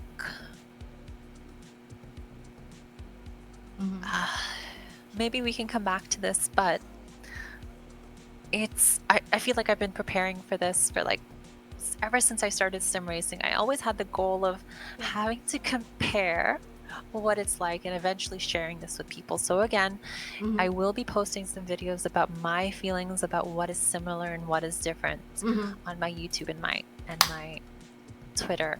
So please follow along. Yes, please. I'm super happy to have you in social media. Like, yes. Please share some tips. I'll do my best to educate, and like I said, I've been studying the sim for, let's say, 5 years, and I've always I've always tried to do the sim work with the perspective of what it should be like in real life. And I'm really happy to have had this opportunity to feel it for the real thing Mm-hmm. and compare. And actually compare, yeah. Because based on my experience doing karting, well, I haven't like got into like real racing kind of thing. I'm just like doing karting for fun, like once in a while. There's a lot of things that I learn in the simulator that I can bring in real life. For example, like I can learn the track like a little bit faster than like other kids that is like racing with me. But the thing that is like different for me between simulator and real life is the sound of the engine. At the first, when I first started karting, like I was so afraid learning listening to the engine sound. Like, why is it so loud in real life? That kind of give me shock at first. Like, you know, I think that's the difference. And also, like, I can feel like when I'm going too fast into the corner or if I'm going too slow, you will notice that immediately. And for me, it's something that I don't really notice when I was in the sim. So I had to look into the replay and see, like, okay, I was a little bit too slow in that corner. But in real life, like, you can like actually feel it and you can correct it like faster, I must say. But yeah, the engine sound kind of give me a shock at first. Like, you know. Yeah, I think, wow, what a really good thought, because oh my gosh, I think going back to our NASCAR experience, like Mm-hmm. those cars are so loud they shake the ground. Yeah. Holy moly. Mm-hmm. I think with any race car environment, any track environment, those cars are really loud and you ought to bring hearing protection. Pro tip, by the way, if you're driving a race car, if you're driving a go-kart, anything where you're really, really exposed, wear some earplugs Mm-hmm. because it will help you drive better. Hmm. I see. I see. It will help you like actually drive better. Yeah, I think because of how loud it is, it actually takes up a lot of your mental processing power. Mm-hmm. So I think it's beneficial to reduce the volumes coming in. You can still hear everything with maximum fidelity. It's just reduced in volume. So Ah. yeah, I think it's very beneficial for your own driving. Hmm. And here, Hamish also agree with you. Yes, people ignore the earplugs when it's so important. That's a good point. Like again, Gobi is always telling me something that I didn't know before. I feel like I'm always like smarter, guys. Like I feel like I'm 20% smarter after having a conversation with her. Like yeah. And what about the fear factor? Well, so tell me a bit about it. By the way, Gobi. Yeah, the one time I felt really, really scared was getting it kind of crossed up, Mm-hmm. and I was finding myself oversteering then understeering into a slow corner, into a slow left. And because those Formula 1200 cars don't have power steering or even like leveraged steering, these are like Huh. what I can imagine as really high Ackerman cars Uh-huh. or high caster cars, excuse me. There is massive steering forces that if you're not ready for, they can surprise you and they can push you off track. Oh. So I found myself having a really easy time driving while the car was going straight, gripped up, and not so influenced by any like slip angle or anything like this. But anytime I tried to correct a slide, I was steering with my whole body, just trying to bring it back, and that really scared me. Huh. So that's something that in the moment I thought was, wow, if I wasn't ready for this, if I hadn't conditioned my shoulders, my arms for this in the past, Mm-hmm. I might have gone off and I might have really like hurt the car or hurt the Hurt engine or yourself. something, Yeah. or Or hurt even. myself. Uh-huh. Wow. Yeah, exactly. So I think uh, the physicality of driving in grassroots motorsport, especially, can be a little bit fear factor. I think I didn't really feel fearful of driving wheel to wheel actually, because in real life, I think we are advantaged by the ability to move our head, and Yeah. so are other drivers. So I think I was finding myself enough space on the track. So people were looking out for me, I was looking out for others, and it was actually very communicative in that way. And so I never felt like I was in danger because of that. So yeah, I think the speed factor is a little bit as well. I think Yeah. it strikes you how fast you're going at the end of a straight. Even though I was only going about 100 miles per hour, 90 miles per hour, it's like, holy moly, I am zooming. Yeah. And if I do something silly here, it's going to hurt. Yeah. And it's faster than I'd ever been in an open wheel race car. So it's not like I have a windshield and things to like cover me. And so, yeah, the speed factor can be a little bit fearful, but in like a good way. It's like gives you a little bit of stomach butterflies, and I hope I get those butterflies again and again as the faster of a car I step into. Yeah. Oh my god, that's the best feeling ever. Like, I want to get into real racing. Like, I want to sit in a race car, be on the grid, and actually like fighting with all the drivers on the grid. Oh my god, I want it so bad. Rain was saying they want to make it onto the track for racing next year. Yes. Ideally with some of Team Cake members. Yes. Who I assume are your friends. Cake. There is nothing like racing with your friends. Oh god. Imagine like you can do like IRL racing with your friends. That will be the best feeling ever. Maybe I can race with you in the next time. Like next time, not in the next round. I don't think I'll be ready, but hopefully one day I will get my own license, and maybe we can get into the same series together, like do one race. Like, that will be so fun. You know, you and I would probably be in the same class if we went karting. We could do that. Easy peasy. Yeah, karting. We can go karting. We can go karting if I'm coming to Canada, because we are planning on something, right? So we'll see. I hope everything goes well, so we can like, I don't know, like spend the weekend, hang out, and do karting for fun and see, you know.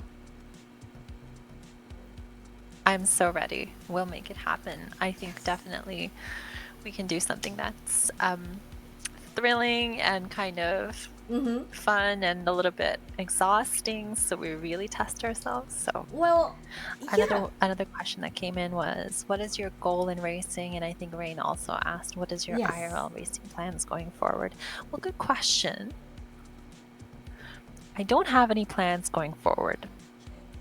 Unfortunately, my racing budget only accounted for one race, and that's a sad story coming off a win, isn't it? Stepping into a race car, winning your first race, and having to admit to yourself that, hey,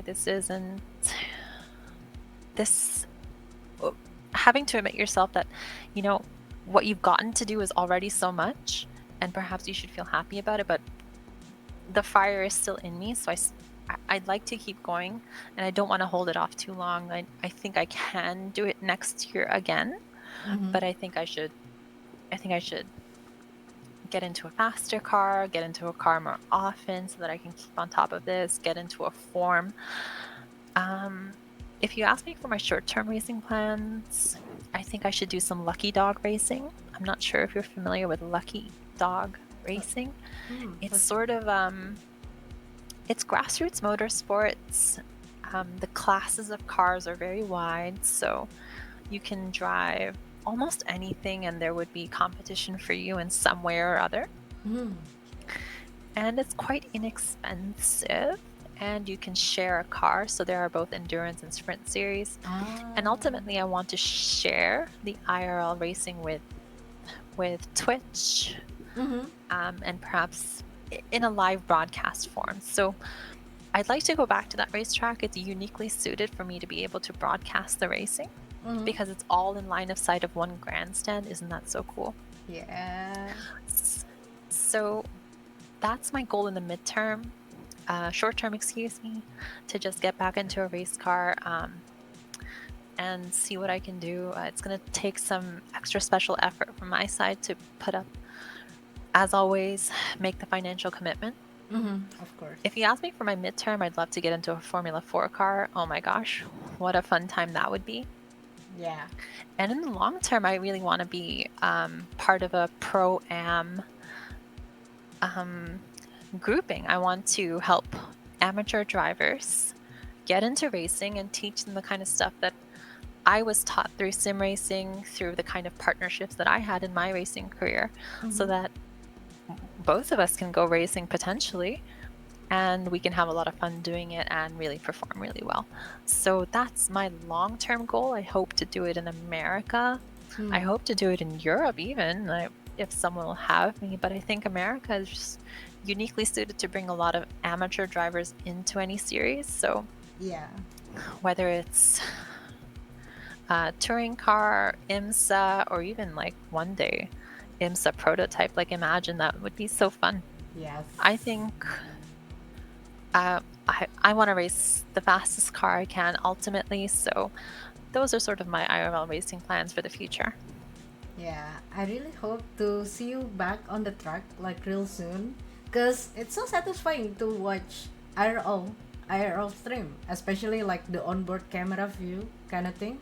It's super fun to watch. So I really hope to see you back on the track as soon as possible, because yeah, again, when you want to be a race car driver, that's the type where you actually like thinking about yeah, how to get back on the track, how to get a sponsors, how to get a team, like how to get a team that wants to hire you as a driver, drive the race car. David! Oh my god, David Sampson is here. Oh my god, David, hi! Welcome to INIT Talks episode 14 with my friend Aloo Gobi. Oh my god, Aloo Gobi meet David Sampson, a Twitch streamer, iRacer. Oh my god, I love his YouTube content. I was watching about how to set up an FOV in iRacing from his YouTube channel. So it's so happy. Oh my god, I'm so happy to have you here today. Hi David. Hi David. Hi. And Hamish, at least you can say you have 100% win rate. See? Good one. I love that. Hi I love David, that, yeah. How's it going? So we are having a chat right now with Aloo Gobi, my dear friend. She just won her first IRL race. So that was her first time ever racing in real life, and she won it. And she won it like right after, like you're sending it. So Aloo Gobi is, oh my god, I really hope I can see you back on the track real soon. Oh my god. Yes, that's awesome. Yeah, she's really awesome. Like, she's, as a sim racer, Aloo Gobi is super good, super fast. Like, I'm really looking forward to have a race with her. And now she's getting into real racing, which is super amazing, because it's something that I don't know. Like, that's something that I never know before. Like, oh my god, getting into it. And like Aloo Gobi said that it's very physical. Real racing is physical. So did you do any training, or like, I don't know, like, are you getting into like a fitness program before you're getting into real racing, your first race? Yeah, good question. I wanted to answer Rain. Oh yeah. You're welcome to any racing exploits we might pursue in the UK. That's very kind of you. That's very kind of you to offer me something, as a space, just a space. Like, I know you're not offering me a paid seat, but I think having friends in faraway places is better than not having friends. So Of course. thank you. One day I hope to race with you. Mm-hmm. So the question about fitness, I think something I learned very early on. It was actually a karting race that I was invited to. Shout out to the Apex V2R group. They invited me to a corporate buyout karting event, and it was an endurance race. So there was many karts involved, and it was about I think it was a 3-hour endurance race. I was racing with this other really, really fast woman called Erica Hoffman. She's gone on to do really, really good things as well. But in that race, I was absolutely beat. if you're not ready for a long distance event, a long distance exhaustion of your body, of your mental state, Mm-hmm. you're gonna make mistakes. And I made lots of mistakes in Hmm. that race. Like people were telling me to come into the box and I just wasn't understanding what they were waving at me for. Like, what kind of a rookie mistake is that, right? Like, um, and in that moment, my arms were just absolutely fatigued out, and I was just losing. I was losing it. So from that moment on, I realized like you have to do some conditioning. It doesn't have to. It can be modest. Mm-hmm. So what I do, I definitely just go to my gym. I do some running. I increase my heart rate for the same amount of time I expect my race to be. So if my race is 25 minutes like it was, I will train 25 minutes of jogging. Okay. Pretty cool, huh? Pretty easy. Non-stop, right? But it has to be non-stop, right? Yeah, I Like, mean, I'll allow myself a little walking for a moment here or there, but mm-hmm, mm-hmm. the point is to keep your heart rate elevated, and yeah, it's about being as maximum as you can. Wow. And then I just do some weightlifting, and I just try to train my shoulder muscles and my triceps and my biceps and my forearm. It's hard to explain if you don't have pictures, but Right, if you right. just pick up a dumbbell and start waving it around, you kind of feel the same muscles that you use in the sim, and you can kind of just continue if it feels right. Okay. Huh. Right, right. But doing the cardio things like jogging is like quite a mandatory, you're saying? Yeah, this one is definitely mandatory because something about our body, something about our physiology doesn't allow us to exert ourselves unless we've exerted ourselves in the past. And I mean that in the recent past. So, the first time I started conditioning myself, I found myself absolutely beat after 5 minutes of jogging. Mm-hmm. And the next day I was able to increase it to 15 minutes, and the next day I was able to immediately increase it to 25 minutes. So I think a sedentary lifestyle can really bring down your cardio and your stamina, but you can really quickly pick it back up Uh-huh. if you just continue with it for 1, 2, 3, or even just 3 days can set you up really well. Yeah, sometimes I forgot. Not like I forgot, but I didn't like I kind of underestimate the how physically it can be real racing. Like, it's not just about training, but like sitting in a race car. It's super super hot in there. Like you have to deal with everything that everything is not comfy for you. It's not comfortable for your body, but you have to like control your mind, like keep calm, although that everything is not ideal. As in, like it's hot like I think my friend who works in a NASCAR Xfinity team said like it can be like 140 degrees inside the race car on a sunny day. Like, yeah, you have to deal with that for hours. So I was like, yes, it is hella physical. Like, I'm sorry for the bad words, but it's crazy physical, like crazy. And the force, like when you're driving, like it's tiring, like it's really really physical. Yeah, definitely. I think after the event that I went to, my body was beat. I was bruised up because I was colliding with the chassis inside the pedal box. Oh, wow. My shoulders were beat up, my hips were beat up. Those things you can't really condition for, but even my arms. I'm hoping to rest this weekend. I just want to rest and recover. So, yeah, it definitely takes a beating on your body. So you have to be ready for it. I think it's better if you are ready because then you can just focus on the racing Yeah, you can and focus feel on good the about race. yourself that I came here ready, Mm-hmm. and I Mm-hmm. felt that this weekend. Yeah. Oh, by the way, before we end the stream and everything, I got this question. So this is something that related to your real life racing experience. So in the simulator we can have like unlimited time to practice the track. over and over before we get into the race. But in real life racing, our time is super super limited, right? It's not like we can have like lots of time to practice. So how did you like manage everything like during the practice? Like how did you learn the track and everything? Like how did you prepare everything? That's a great question. So it's a little bit of a cheat answer. I use sim racing Really? because because the track was replicated and the car was replicated. Right. The track unfortunately was not a laser scan, but it was enough to get the gist of the racing line. Mm-hmm. So I was very easily able to use my racing experience on the sim and just like get to the track and just get on it. So that's one thing. Two, follow my YouTube because I'm going to post my first ever practice session.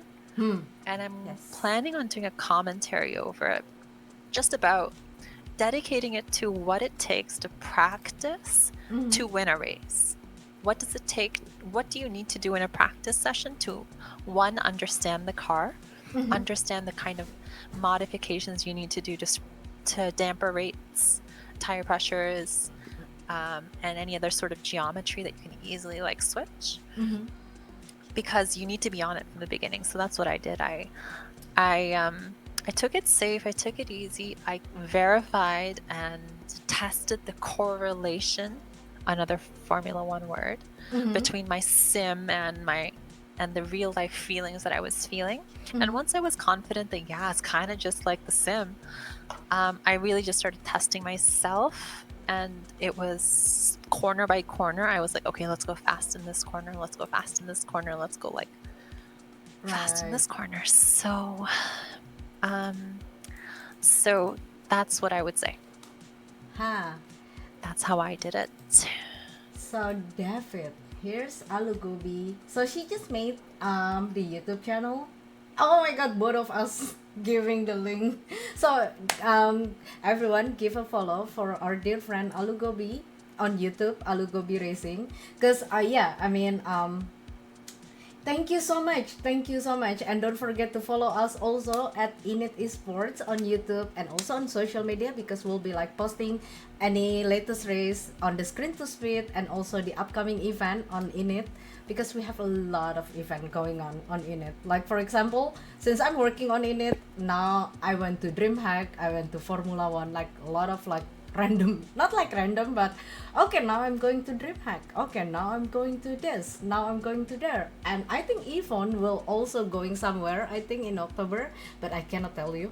I don't know if it's in October or September, I cannot tell you. I almost spilled the tea, but no, I'm not gonna spill the tea.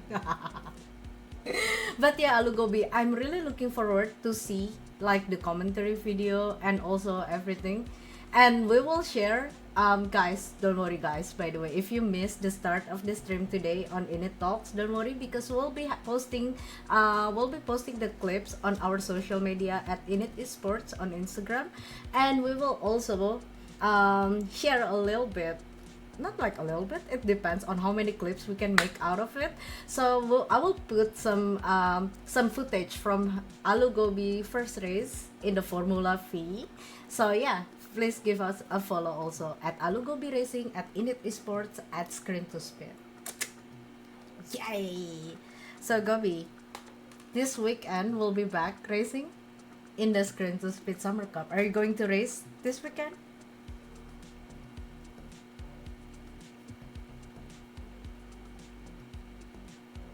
Hello?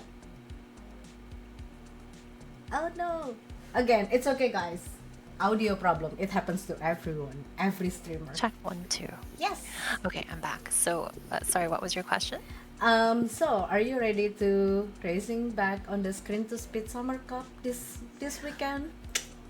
Oh, I'm a little bit unprepared. Oh, I'm a little bit unprepared, but you know, it's not about. I'm just there to have fun. You know, I just want to show up and be there for the girls and have a fun time. It's a great track. It's going to be Spa. It's going to be F4 cars. It's going to be 2 races. Yes. And it's going to be inverted grid for the second race. Like, that is so fun. The reverse grip. At least this week we'll be racing in Spa. Okay, it's a bigger track. Okay, Good one. Yes, it is a bigger track, so it's a bigger the space track. for dodging. Mm-hmm. Um, yeah, and Hamish is next year in prototypes. I wish you the best of luck. That is a dream. Holy moly. Yeah. Yeah, so yeah, definitely tune in. I'll be there. Mm-hmm. Hope I can perform as good as I want. And Yeah. yeah. Hope to see your domination on the track because you're fast. Like you're quick on the track. Okay, because yeah, you're quick and you're good. You're a pro. I consider you as a pro sim racer, and you are like my pro friend, one of my pro friend in sim racing. So like I'm expecting like to see you on the starting from the front and nailing it. It's Spa at least. It's Spa. I don't know, cause Spa being Spa, I think for me, like it's a fun track to drive, and yeah. Meanwhile, Road Atlanta is more narrow, like it's more challenging with the elevation change and blind corners. So I'm expecting like, okay, we will see, like, we'll see. I hope we'll survive. So, are we running the open or fix? I think it's open, right? For the screen. Yeah, it's gonna be open. PayPal $5 if you got a nice setup. Let me know. F4 cars. Yeah, for the F4, let me know. Any good setup shop, let us know. Or do you know how to make your own setup? Or no, not really. Or you're not really worried about setup in general. Um, yeah, I would say I'm a little bit more confident now than I was. I understand the geometry, so that's camber, caster, and toe. I also understand that it's a mix between, it's all about reducing grip, trading off grip between the front and rear axle. Something I'm very sensitive to is ride height, so that's an easy change to make. So yeah, I can build a competent setup, but I wouldn't say I'm ready to start commercializing my Right. setups or selling them. So I'm still working on it, but I can make something all right. So, how do you understand the car setup? Like, are you like watching a video on YouTube or reading something on the internet, or how? So shout out to Niels Najoks in ACC. Shout out to Oh, Neil. I forget the name of Oh, hold on. the service provider Uh, who really helped me understand both data and the kind of trade-offs and the influence of each kind of change that you make. So, Nils is just dropping knowledge bombs in his videos, and I love those. I think, yeah, and there's a couple of other content creators that are focused on creating really good setups and also knowledge bombing about why we're making certain setup changes that I learned from. So yeah, a lot of it's from learning from other people. And some of it is just like trying and testing, but that's not so good because it's not like educated. So I like to make the educated decisions, and they're more often than not correct. right. I think for me, for until now, mostly in iRacing, I'm running the fixed setup, so I don't need to worry about setup. I can focus on driving, like instead of like worrying about the setup, because I still don't know the fundamental about car setup. Like, what do I need to change if I'm having this question? Where do I go? What do I change? I still need to learn about that. So for me right now, I'm focusing more on, just drive, get into the server. Don't worry about setup. Everybody running the same car, same setup. So okay, you go. But I would love to understand about car setup at some point, like learning like what do I need to change if I'm having this issue going into the corner. If yeah, something like that. Yeah, it's definitely one of the harder things to do. And sometimes just even vocalizing what you want to change is different. So, yeah, it's definitely a journey that I've been through and a journey that everyone should go through to better themselves. Yeah, and I think that's what I like about sim racing, because it has a deep learning curve. So it can take a long time for people to actually like get good at it. So like, okay, it takes time, it takes more effort, but on the other hand, it feels less boring for me. I don't think I can get into a hobby this long before. Like, I always like changing my hobbies from this to that. I get bored or I don't have a motivation to continue. But in sim racing, I feel like, okay, there's a lot to learn, and okay, I'm like, okay, today I'm learning something new. Today I'm learning this, that. Like, it really always like give me a chance to push myself harder, you know.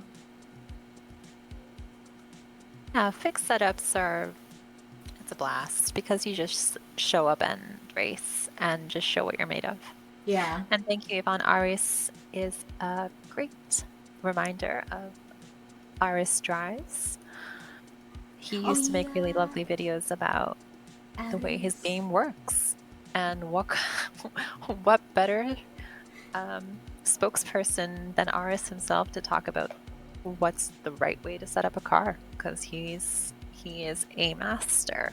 He's the So I really master. enjoyed his videos as well. Yeah, Yeah, Aries. because he's a real race car. Well, he drives race cars to learn about them, and he's also bringing that sort of knowledge into sim racing. So we owe it all to him Yeah. and the people he worked with for really making a really great environment for us all to learn from. Mm-hmm. Yeah. Niels, Aries. I mean, big shout out to all the creators out there who produce like an educational content for everyone who just got into sim racing.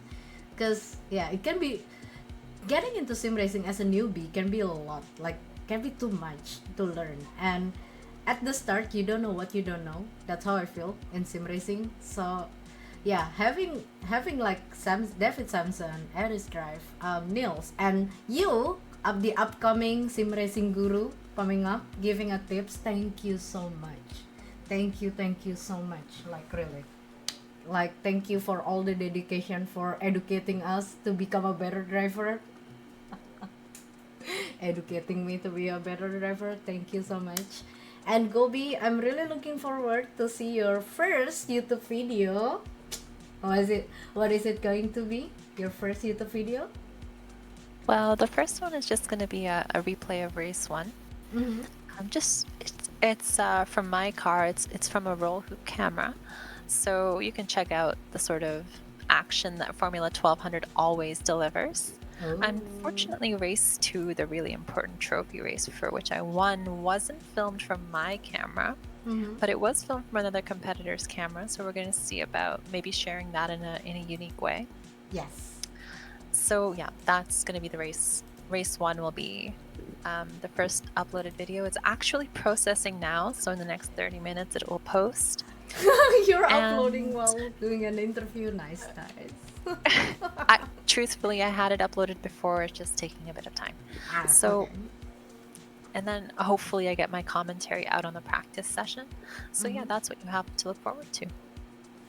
And maybe I really hope to see some sim racing tips from you, like a content about sim racing tips. Maybe, like, I don't know, like from the simple things like how to start sim racing, for example, like what do you need to learn at first, or maybe like sim racing for a newbie, or how to set up a car even. Maybe you can make that. Sure, yeah, I don't think it's a bad idea. I don't think Mm-hmm. it's a bad idea at all. I like to keep it simple, so I'm sure there's some people looking for very simple and thoughtful exercises and ideas for the way their sim rig is set up. Yeah, exactly. Um, yeah, yeah. I would love. Simplicity is the way to go. Yeah, I would love to see. Like, I would love to watch you watch your YouTube content, YouTube video. Oh, actually, where's my oh, here, I will give you a sub, of course, because yes, we need to youtube.com. All right, before we end the stream, by the way, Gobi, oh god, it's more than 2 hours. Oh my god, I keep on saying this every week to everyone. It's gonna be a 1 hour talk. Maybe starting off next week, I will say it will be a 2 hours talk.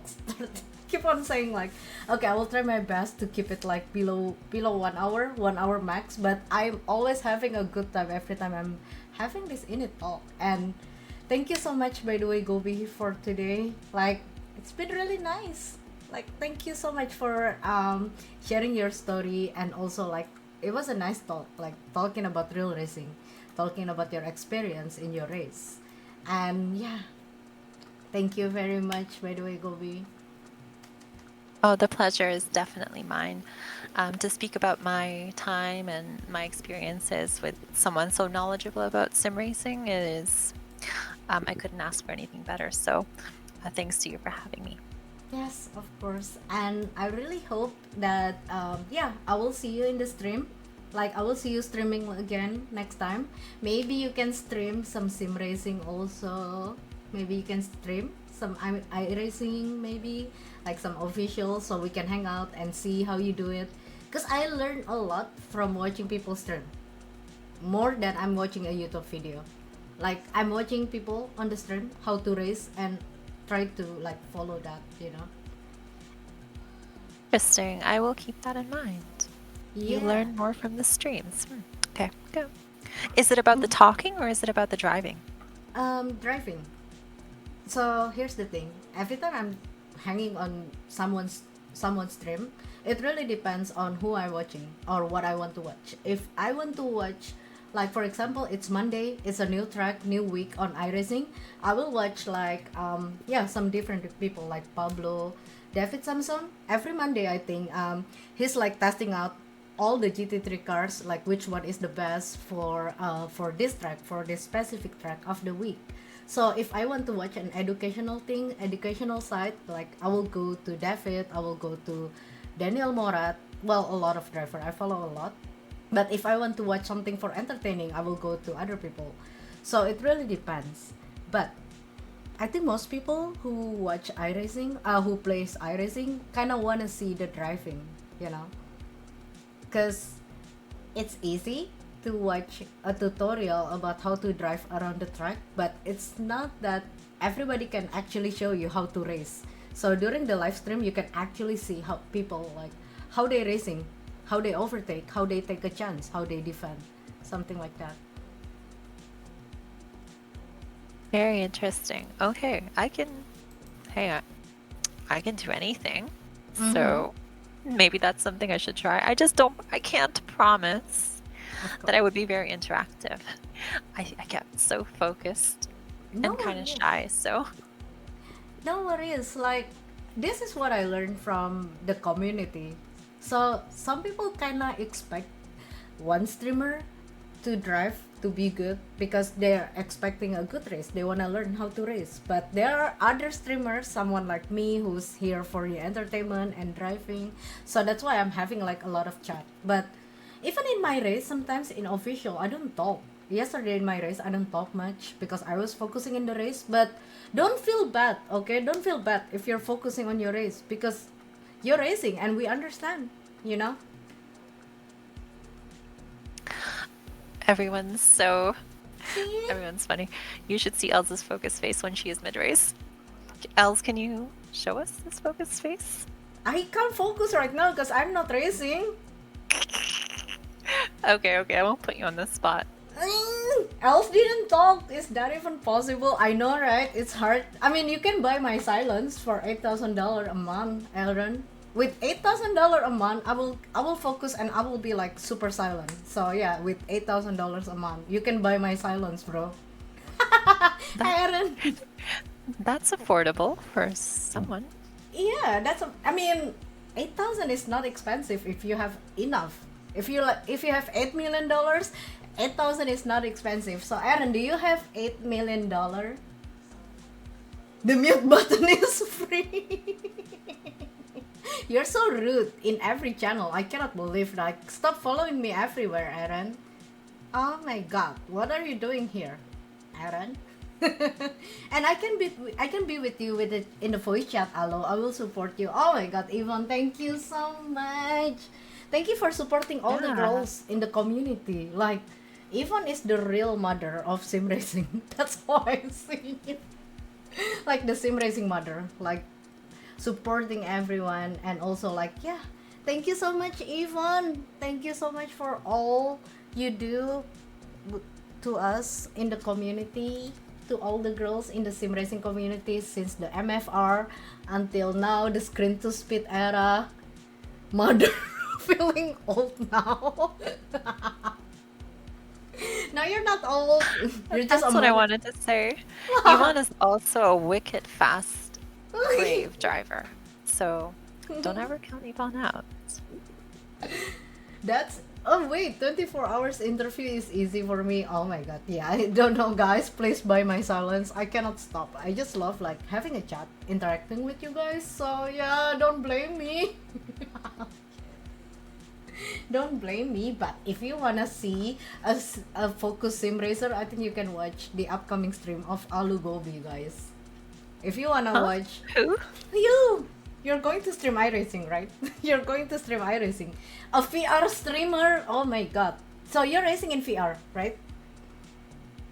I'm kind of switching it up. So what do you want to see me racing? Maybe, I don't know. If maybe VR, maybe because you're racing in VR. But I don't know how is the experience going to be for the viewers. Well, that's what I'm saying, right? Like, you won't be able to see my eyes. Usually, I stick a big flat panel in front of my rig, Mm-hmm. and I just do it that way. I actually have a solution for head tracking that allows me to use my head still, Mm-hmm. but interesting. So VR, huh? Yeah, because I know some VR iRacer on Twitch, or maybe because we had this conversation before, like speaking about the VR and how is that helping you in real racing. Maybe if you're streaming with VR, I can like see like where your eyes seeing, like when you're going into the corner, because we're talking about eyes, right? Remember? So maybe. We yeah. Um, the eyes famously are the window screen of the sim racer's soul. That is so true. That is That so is true. We were enough. talking about vision and eyes, and I'm, but I don't.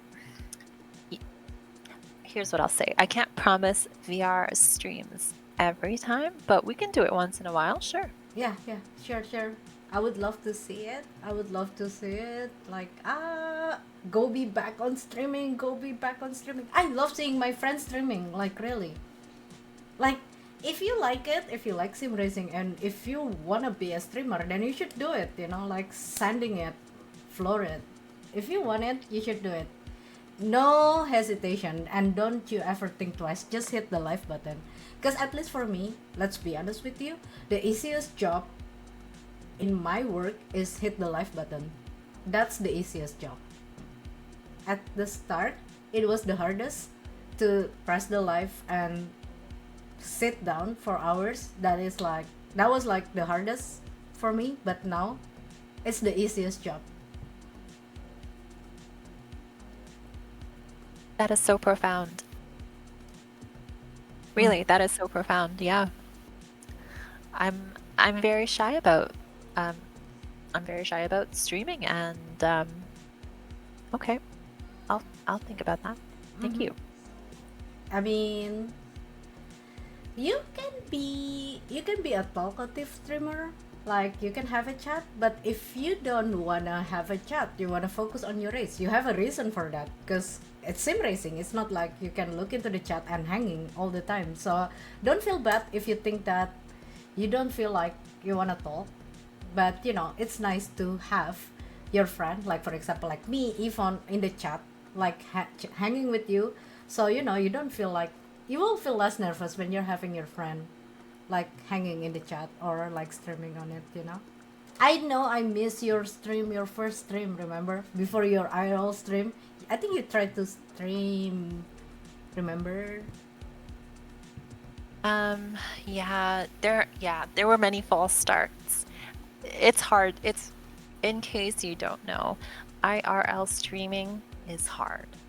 IRL streaming in non-downtown spaces is even harder. Ah, like connection and everything. Yeah, Ah. yeah, connection is a bit of an issue. So if anyone has a link to Starlink, let me know. Um, and sometimes, like, the local go-kart track I go to is not covered in a cellular area. Like, everything around it has a cell space, but this one place is zeroed out for some reason. And What?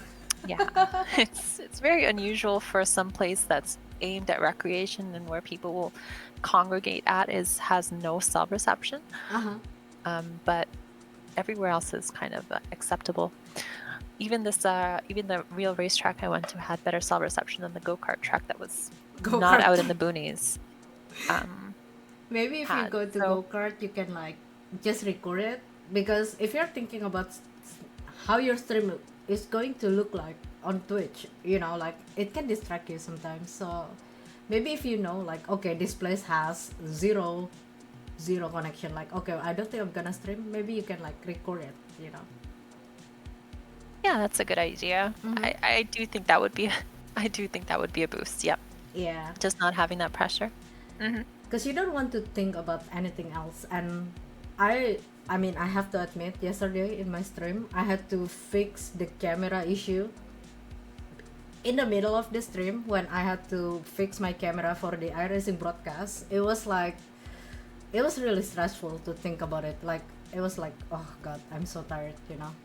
So you want to take out that problem when you're driving, when you're racing, right? So next time you can just record it. If you know, like, yeah. I agree. Yvonne says, I'm gonna cycle up the Stelvio. Ooh, fancy. For a good charity. I need to see if I can live stream that. Interesting. I think you can.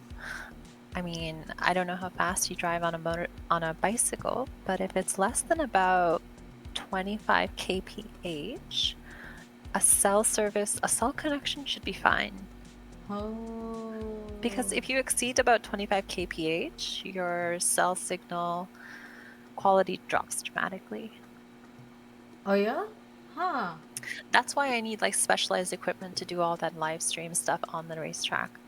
It's a bit of a hassle. So yeah, I could just record it and show you guys. Like make like a recap from your race, you know, like here's the recap, blah blah blah. Like you can put that on your YouTube, you know. Yeah, would you watch that? That would be so cool. So if you can, I don't know about everyone else, but for me, a YouTube video should be, at least for me, maximum is like 12 to 15 minutes, because if it's too long, I'm not gonna watch it. Like I'm being like brutally honest to everyone here. Like the maximum length of YouTube video that I'm going to watch is like 10 to 12 minutes. If it's like too long, it depends on the topic, but in general for me, I would skip like a super long video, or I will just like watching it like from the exact part that I want to watch, you know. Interesting you mentioned that. I really think YouTube watching, the style of watching has changed, because I find myself more and more watching YouTube as a side monitor thing instead of like a front monitor thing. Because the content has gotten really long form, and yeah, you can kind of watch it at the side of your eye and still have a really good time. Yeah, I mean, people can be different. Like I know like there are some people that still like consuming like a long content on YouTube, but from my perspective, because I kind of have like a limited time, like it's not like I can sit down and watch something for hours, so I prefer like watching a video that is like short enough, like not too long, but it has everything, like it has all the information in it, you know, like not much fancy opening, not much like like a lot of promotion kind of thing, like just straight to the point, and That's all I want to watch, you know. I think that's very wise, yeah. Yvonne says it's the highest mountain in Europe, what you can climb with a bike. Oh, No wow. kidding. I don't think I'll go faster than 25. I You need to reach the top. Oh wait, even you're That going is to cycling? What? So fun. that And is that's the unreal. the highest mountain you can climb with a bike. Oh my god. I watch like a biking videos like in Europe, like they can go like biking with in a rocky road, something like that. Like, oh, that's so cool, super fun. Shouts out to all the motorcyclists, the bicyclists, and the mountain bikers who are in sim racing because actually, they have all the secrets about grip. Oh yeah? Did you know? No? Yeah. Talk to any mountain bicyclist and they'll give you the right line for Bathurst. I think a lot of people have the incorrect line, but I knew Huh. a mountain bicyclist who knew how to go down the mountain the safest and the right way, and he was so fast. Shout out to Jonas Savolainen, proper Huh. driver, that one. Wow. I drove with him in SimGrid series. Wow. And he's a cyclist, basically. And A downhill mountain biker. That's a that's mountain biker. Oh, okay. yeah. Wow. So, wow. My line at Butters is still bad, like so bad. Just trying to survive. I don't think like I maximize like the line over there. Just focus on surviving. What? Shout out. That's so relatable. Just survive. Yeah, just to survive. Oh, anyway, I'm sorry I didn't see you there, Pepsi Man. Oh my god, Seb. Oh my god, Gobi, meet my friend, Seb Kowalski. I call him Pepsi Man, so he's the F1 esports engineer. So welcome to Welcome. F1 esports scene, and meet my friend from SRO, Aloo Gobi. Hi Pepsi Man, hi Pepsi Man, hi. Welcome to my stream. Jonas is incredible. What a guy. Yeah. He's a proper esports legend, that guy. Also, yeah, Seb, if you know a lot about F1, I need to learn. I need to learn in 48 hours. Yeah. If you wanna talk a lot about F1, like a deep talk about F1, you can talk to Pepsi Man. Seb. Seb. Not Pepsi Man. I don't know why I call him Pepsi Man. That reminds me of that PS1 video game. I love that video game. Yeah, that one. Do you know which one I'm talking about? Yeah, I was talking from yeah. Oh, I couldn't hear you. Hello? Are you muted? No? Can you hear me? Oh wait. Yeah, now I can hear you. Oh, okay. Maybe that was the connection. Yeah, I was talking about that Pepsi Man. You know that game? You know, like you're running, catching the can. So it is about the game. Okay. Yeah, Okay. like, that's my favorite game. Other than Gran Turismo, when I was a child, I'm a big fan of Pepsi Man. What an awesome shared experience. Yeah. Pepsi Man and Oh my Gran God. Turismo. Yes. Oh my god, I'm so happy we share the same game. Like when we were a child, Pepsi Man. Every time I'm talking about Pepsi Man, it's not like everybody played that game before, so I had to like give a YouTube video like this is Pepsi Man, the game. But now you know. Oh my god. Oh my god. Yes, I love that game back in the day. I don't know what it is, and perhaps we shouldn't tell Pepsi Cola about this, but PepsiCo about this, but I habitually drink Pepsi and I habitually eat Lay's chips. They really got me. They really got me. But now, when I was a child, I am a Pepsi girl. But now, since I'm, yeah, well, now I grow up, I become a Coca-Cola girl. I'm sorry, Pep. You love the finer things in life. Yeah, Must be it. Coca-Cola from last night. Still black, not green yet. So I still can drink this. You're gonna drink it? Good. Yeah. Thanks. I will test it. I will let you know if that's good to go. Oh god, by the way, Gobi. almost 3 hours. We have to end. Yeah, it's been a pleasure. Should we call it here? Yeah. Say Mm-hmm. goodbye to all the lovely chatters. Thank you so much for chatting with me. I hope I answered your questions. Like I said, if you have more questions, reach out to me on Twitter. Yes, Twitter. Twitter. Excuse me, X.com. Yes. I don't want to get in any trouble. Aloo __ Gobi. Mm-hmm. And On YouTube? on YouTube, you can reach me at Aloo Gobi Racing. Mm-hmm. It has my photo on there, so it's easy to find me. Yes. And Twitch, I'm Miss Gobi, MS Gobi. MS Gobi on Twitch. Yeah, you might find my IRL streaming there. So thank you again. Thank you for INIT Esports for having me and listening to my story. It's been a pleasure. Elz, it's been a pleasure. Let's chat again very soon, yeah? Yeah, so hope we catch up with you soon, Gobi. And thank you everyone for watching. Thank you so much. It's been nice having you all. So we'll be back next week with a new guest. So if you haven't followed, feel free to follow us on social media at INIT Esports and at Screen to Speed. And don't forget to drop a follow and subs for Aloo Gobi. Okie dokie. Bye Ren, bye Ivan, bye Ash, bye Papsi Man, bye David Sampson and everyone. Thank you so much, and I will see you this Saturday for the second round of Screen to Speed. So bye bye, ciao ciao, bye everyone.